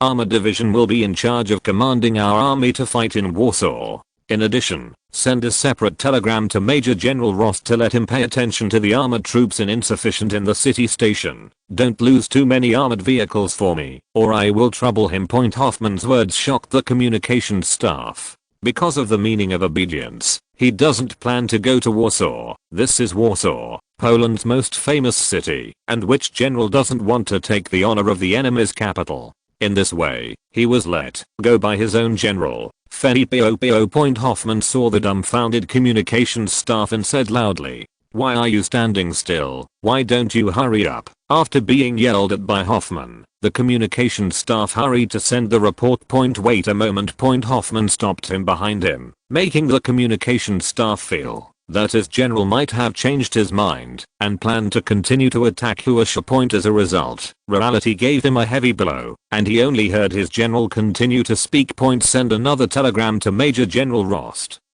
And when he meets Guderian, tell him that I'm waiting for him in Brest. Point, Hoffmann's unrestrained combat plan not only shocked the communications staff, but also shocked Major General Rost, who was connected to Ren. Point, being able to serve as the oldest 1st Armored Division is naturally not a generalist. In fact, Major General Rost served as an armored officer under Hoffmann very early on. He joined the armored brigade in Hoffmann as a company commander when he formed it. Although he did not have many military exploits in World War I, it was also because the army was mainly fighting in mountainous and hilly areas at that time, and the role of the armored brigade could not be played big. Point, but after the war, when Rosu was in the conflict in western Ukraine, he showed his prominence. The 3rd Armored Company he led was at the forefront of the entire brigade and made outstanding contributions to defeating the 14th Army of the Soviet Union at that time. And when he did well in the Soviet-Polish War, he joined forces with friendly forces to defeat the 31st Soviet Cavalry Division. In the Luosu War, he commanded the 1st Armored Regiment and also served as the vanguard of the entire division, rushing to the front of the entire division. Point, Hoffmann commented on him for this. Although he looks like a passionate officer who dares to fight, he hides the cunning of a fox. Point, it is precisely because of this that the 1st Division will be handed over to him. This is the cradle of the Romanian armed forces. 70% of the officers above the battalion level of the armored forces are from the 1st Armored Division. So even he was a little caught off guard by Hoffman's sudden turn in front of Warsaw. It's just that, after thinking about it for a while, he applauds the general's actions again. Although Warsaw was also important to Romania, they were armored, and urban street fighting would minimize their advantage. But attracting the German troops is different. You can use the German troops to conquer Warsaw, or you can use Warsaw to attract the Polish troops, and he immediately turned to Brest with his troops, which could cause confusion to the Polish soldiers and civilians who were evacuating to it. It is even possible to take this military town in one fell swoop. Although this does not belong to the future Romania, at least in this battle, the strength of the Romanian army is fully displayed. Of course, the battle in Warsaw could not be without the presence of Romania, so his 1st Armored Division and 65th Motorized Infantry Division stayed here. Major General Rost, who had sorted out Hoffman's thinking, immediately called the communications staff. Give an order now, hurry up, I want to see Warsaw City this evening. That evening, the 1st Armored Division arrived outside Warsaw. In the middle of the night, the 65th Motorized Infantry Division also arrived outside Warsaw.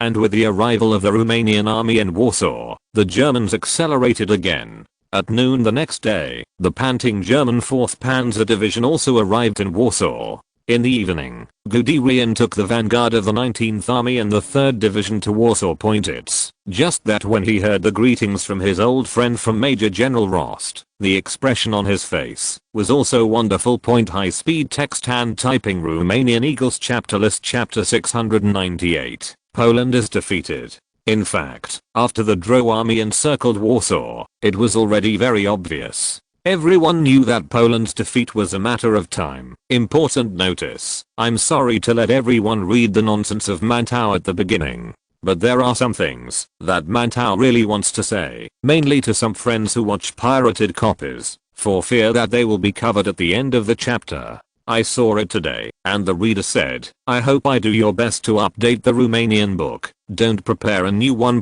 I want to say that I also want to, but the subscription can't reach it. At present, the monthly manuscript fee in Romania is about 3,000 per month, which is not as good as working outside. Steamed bread is not too demanding. 5,000 is enough for me to eat and live. Some people may say that you can achieve, as long as you update more. Yes, as long as it exceeds 10,000 per day, it can indeed be achieved. But do you know how difficult it is to exceed 10,000 every day? At present, only 5% of authors can reach the starting point. And if the steamed buns want to exceed 10,000, the quality of the book will drop down, which will make everyone feel uncomfortable, and I feel sorry for myself. Of course, this is mainly because the level of steamed buns is not enough, and it cannot exceed 10,000 per day. One more thing, steamed bread is now updated every day except for 3 meals a day, and it can only guarantee a maximum of 8,000 words of updates every day. That's right, it can only guarantee a maximum of 8,000 words, because Mantow's own level and ability are limited, and he is still a handicapped party, so the code word is super slow. And in order to make everyone's reading experience better, Mantow tries to check as much information as possible, and strives to make the content more authentic and credible. Of course, Mantow also hopes to make more of it to make everyone happy, so I thought of a way. This month, Mantow will do its best to update Romania. As long as the monthly manuscript fee exceeds 5,000, I will not prepare a new book. Even if I have negotiated with the editor-in-chief of other websites before, the minimum guarantee is 35 yuan, 1,000 words. As for not being able to reach it, then Mantow can only try to take care of the update of this book. The steamed bread is updated with 200,000 words a month, which is not enough for a pack of cigarettes. The starting point is 4 cents for 1,000 words. What can you buy for $8? I know that many student parties have no money, and I can understand it. Then you can vote, and I have fewer votes and fewer subscriptions. Of course, I also know that many people are chasing many books at the same time, and the cost is not small. But Mantow wants to say, since you see this, you must like this book very much. Think about it, the steamed buns to eat, I'm much worse than others.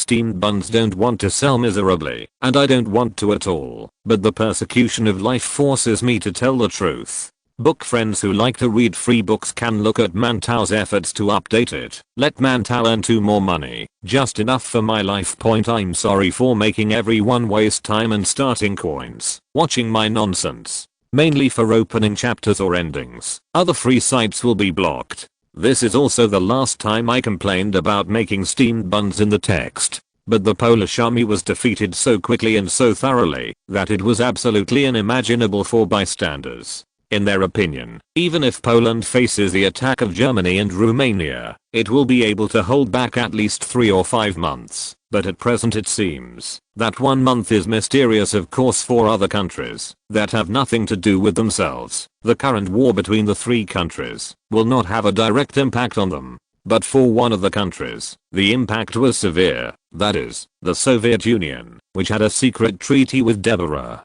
Although Romania did not participate in the Soviet-German non-aggression pact, it was aware of and acquiesced to the pact. And now the 2 armies of Germany and Romania are all powerful in Poland, which makes Comrade Steele feel a little alarmed.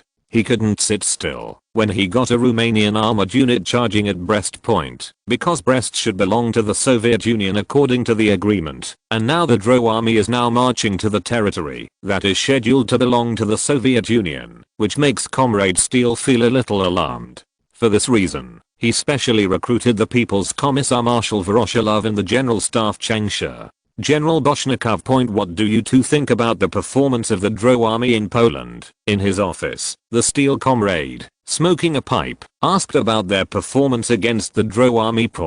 Although Comrade Iron and Steele asked about the performance of Dro's army, the 2 military leaders, who knew his temperament well, knew what he wanted to ask. I saw Voroshilov stood up and answered.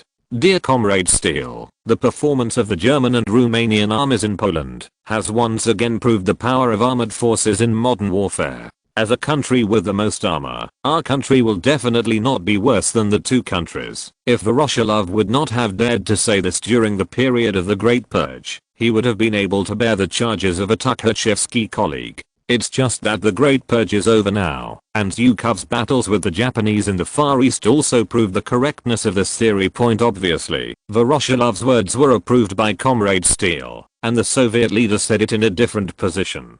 So, now we can reclaim the homeland of the Resuscitation Alliance. Faced with the words of Comrade Steele, the 2 military leaders stood at attention and answered loudly. Just waiting for the order of Comrade Steele, the fearless Soviet Red Army can immediately seize the homeland of the Soviet Union. No way. They were doing the previous plans for the Soviet Union to invade eastern Poland. Now Comrade Iron and Steele demanded to march immediately. Whether they were ready or not, they had to give orders without hesitation. The Soviet Red Army soldiers should fight for Stalin fearlessly.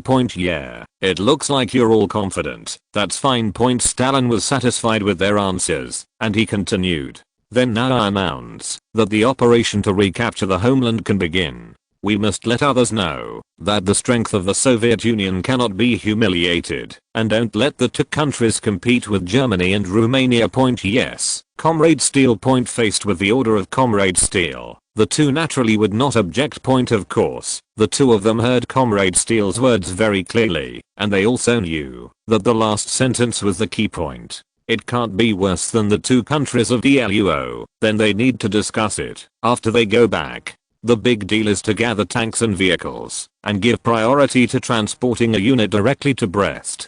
Perhaps that Zhukov would be the right person to lead the army, since he was familiar with it. Not to mention the 2 leaders of the Soviet military who were sent away. Comrade Steele and other military personnel left. They couldn't help but pick up a report from the Navy, and it was a bit of a headache. This report shows that the progress of the Soviet-class battleships currently under construction by the Navy is not as good as expected. That's right. Under the influence of Romania, the Soviet Union finally started to build Soviet-class battleships. And unlike history, the Soviet Union this time was in response to a threat from the Romanian Navy. This class of battleships is also very characteristic of the Soviet Union, with a standard displacement of 58,420 tons and a full load of 66,500 tons. The total length is 269.4 meters. The waterline is 260 meters long. The maximum width is 38.9 meters. The waterline width is 36.4 meters. The full load draft is 10.4 meters. And the molded depth is 16.7 meters. Its armor is 360 millimeters for the side armor, 230 millimeters for the horizontal armor, and 360 millimeters for the conning tower. Equipped with 9 406 main guns, the main engine power is 201,000 shaft horsepower, and the maximum speed is 28.5 knots on paper. This battleship, if completed as planned, would definitely push the Soviet shipbuilding capabilities to a world-class level. And Stalin was also ambitious, building 4 Soviet-class battleships in one go. Soviet Ukraine, Russia, Belarus. At present, the construction of the 4 ships has already started, and 2 ships have been built in Leningrad and Mariupol in the Assyrian Sea. It's just that the Soviet Union underestimated the difficulties of this class of battleships, which has caused a great delay. The battleship, which was supposed to be outfitting by January 1940, has only completed 75% of the progress, and it is expected that the launch will need to be delayed for a year and a half. It's just a technical problem, and Stalin can't help it. He can only wait patiently. Unlike the Navy, however, the army is much faster. The Soviet Red Army, which was ordered by Stalin, waited until the next day to declare that it would not recognize the Riga Treaty, thinking it was an insult to the Soviet Union. So the Soviet Red Army, which had been prepared for a long time, immediately attacked the already empty eastern Poland.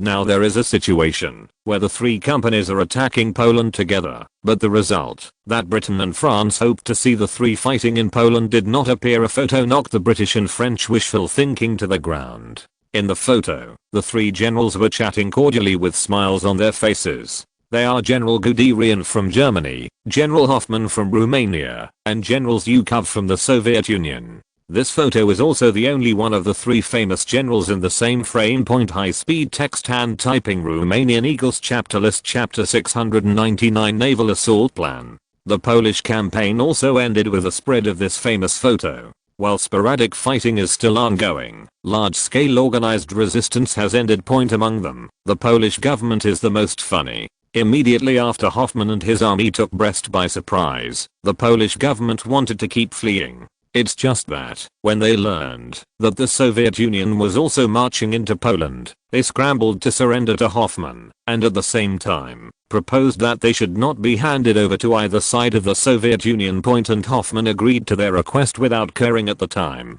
Subsequently, the military and political personnel who surrendered to Romania surged rapidly, reaching a peak of more than 20,000 a day. By the time the Soviet German army also arrived in Brest, Hoffmann had captured more than 70,000 prisoners. They are basically military officers, intellectuals, government officials, etc. The Polish elite. And Hoffmann also felt a headache about capturing such a large Polish elite, as if he had accidentally done something wrong. So when this issue reported to Edel, he also had a headache. These people can't let them go by themselves, and they can't kill them. If they kill them, after thinking about it, he asked Hoffmann to hand over these people to the Soviet Union on the grounds of insufficient rations. As for what Stalin wanted to do, he had no control. Of course, he did not pay much attention to the Polish campaign, because historically, Germany alone resolved the battle in about a month. And now with the addition of Romania, there is no reason why the time has dragged on. And now he pays more attention to the situation of the navy,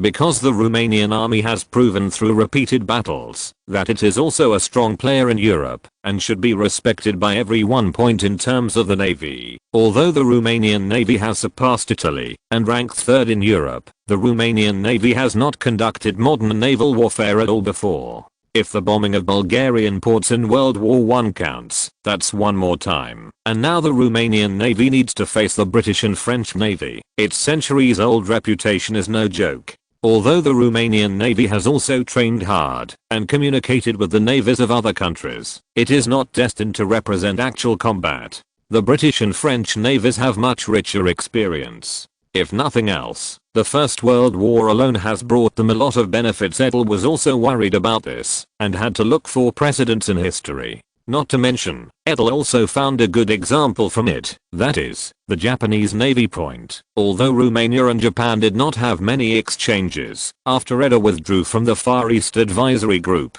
the relationship between the two countries also warmed up rapidly. There is no way that personal feelings cannot block national interests, and Edel is also very clear, and later generations know the most about the Japanese Navy in World War II is the Battle of Midway, the Battle of the Coral Sea, and the raid on Pearl Harbor. That's right, Edel is now trying to learn from Japan's attack on Pearl Harbor. Although Edel wanted to raid the British Navy, he also knew that the earliest air raids in history were done by the British Navy. The Italian Navy suffered huge losses in the raid of the British Mediterranean Fleet, which directly resulted in the failure of the Italian Navy to take the lead after the war. Since it is the originator who wants to deal with air raids, Romania must be well prepared.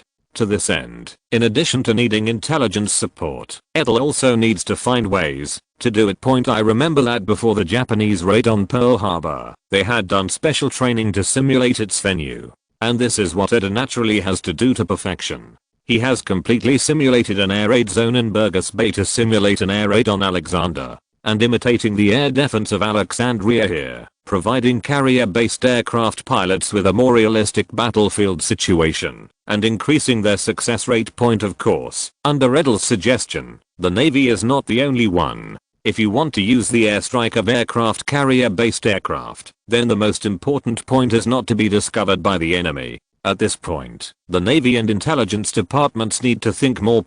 Although Britain and France declared war on Romania, there were many fewer ships on this main channel, but there are too many small islands in the Love Sea. As long as they are seen by the military and civilians on the island, these Greeks don't mind at all. News to the UK. Don't doubt Greece's attitude towards Romania. If it wasn't for their strength, they would have followed Britain and France to declare war. Therefore, in order to make a surprise attack on Alexandria, Romania needs to prepare a lot of work, and the difficulty is not low at all. At least it will not be lower than the surprise attack on Pearl Harbor, because the British aircraft stationed in Egypt is not like Pearl Harbor. As long as it is destroyed, it will be gone. In addition to the airport in Alexandria, there are also many British air forces stationed in Cairo and the Suez Canal. Without an effective response, the effectiveness of airstrikes will be reduced too much. Edel also attached great importance to this, and personally summoned Hal Monkman to inquire about the progress of the intelligence work. Hal Monkman, how is your intelligence department doing with Project Z? That's right, the Romanian raid plan was named Plan Z,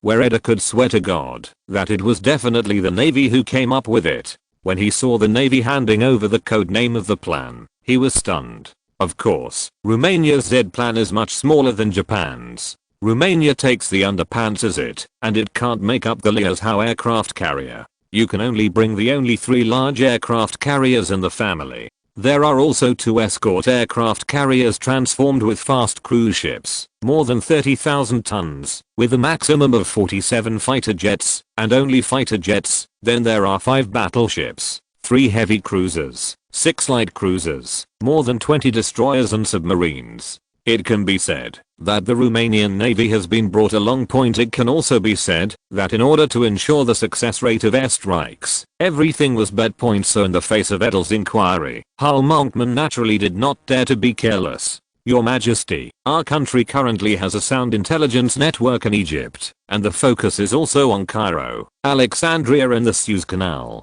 Since the beginning of the year, we have focused our work on Alexandria. We can do it within a week. To report specific information in Alexandria every 6 hours. In addition, we also have a stronghold in the Aegean Sea, so that the fleet can provide cover when passing through. Hal Monkman's words have already shown that the intelligence department has made the greatest efforts for this Z plan. The next step is to rely on the Navy itself, and luck. Yes, luck is very important in any military operation. The more dangerous the mission, the more important it is. Edel naturally hopes that the Romanian Navy will be lucky, but his excellent concealment work is also essential.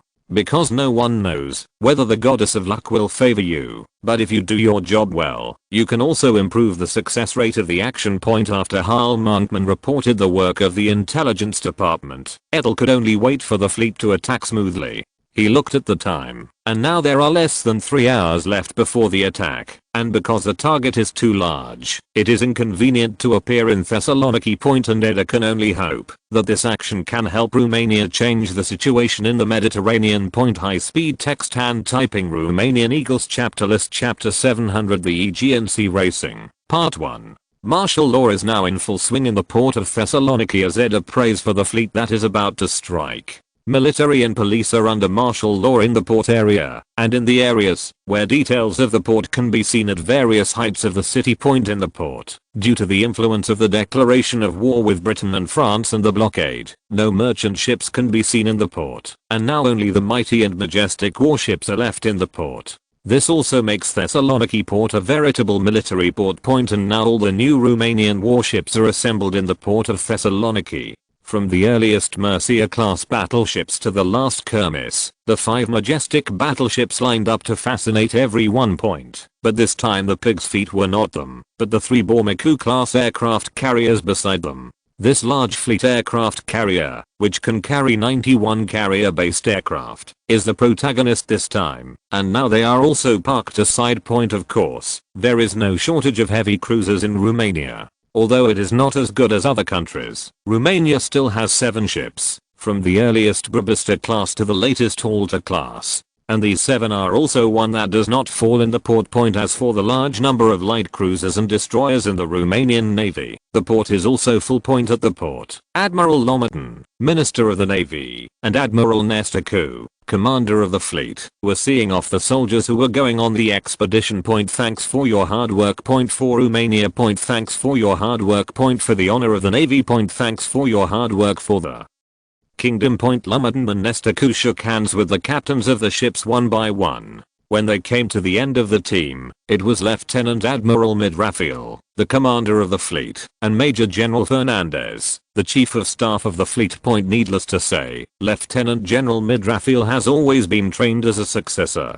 As for Major General Fernandez, there is a sense of sudden emergence. During the First World War, Fernandez, who had just left the military academy, could only hold a trainee position on a warship. And in the first 10 years after the war, this one was not very good either. It's just that when we entered the 1930s, this Fernandez began to become a naval aviation faction, and kept saying that Romania needed an aircraft carrier to defend its sea frontier. And Fernandez also coincided with the meeting, and just seized the opportunity of Romania to promote the aircraft carrier. So it was logical to serve as the captain of the experimental aircraft carrier, and he does have the ability. During his tenure as captain, Fernandez not only formulated many management methods for carrier-based aircraft, but also effectively explored how to use the aircraft carrier. And this is very important, and Fernandez naturally served as the captain of the aircraft carrier Bormaku.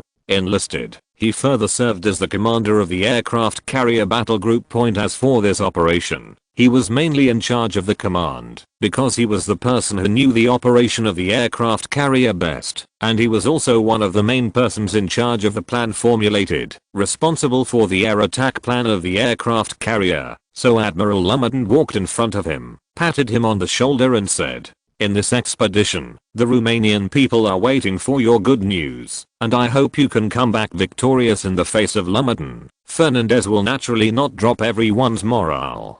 "Please rest assured, Your Excellency Minister, in this expedition, we will meet the requirements of the battle, and will not disappoint the Romanian people."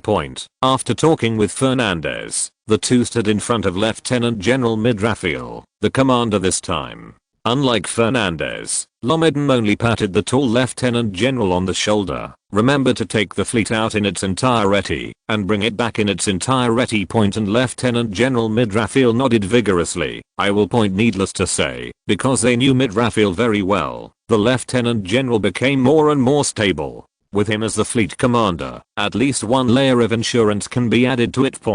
Because if there is an accident in the fleet, it will destroy the achievement of Romania for 2 decades. This is why, in World War I, both Britain and Germany handed over their large fleets to the hands of prudent generals. Maybe he can't help you get a great victory, but at least he won't suffer a heavy loss. And this is also the key point that all countries must consider.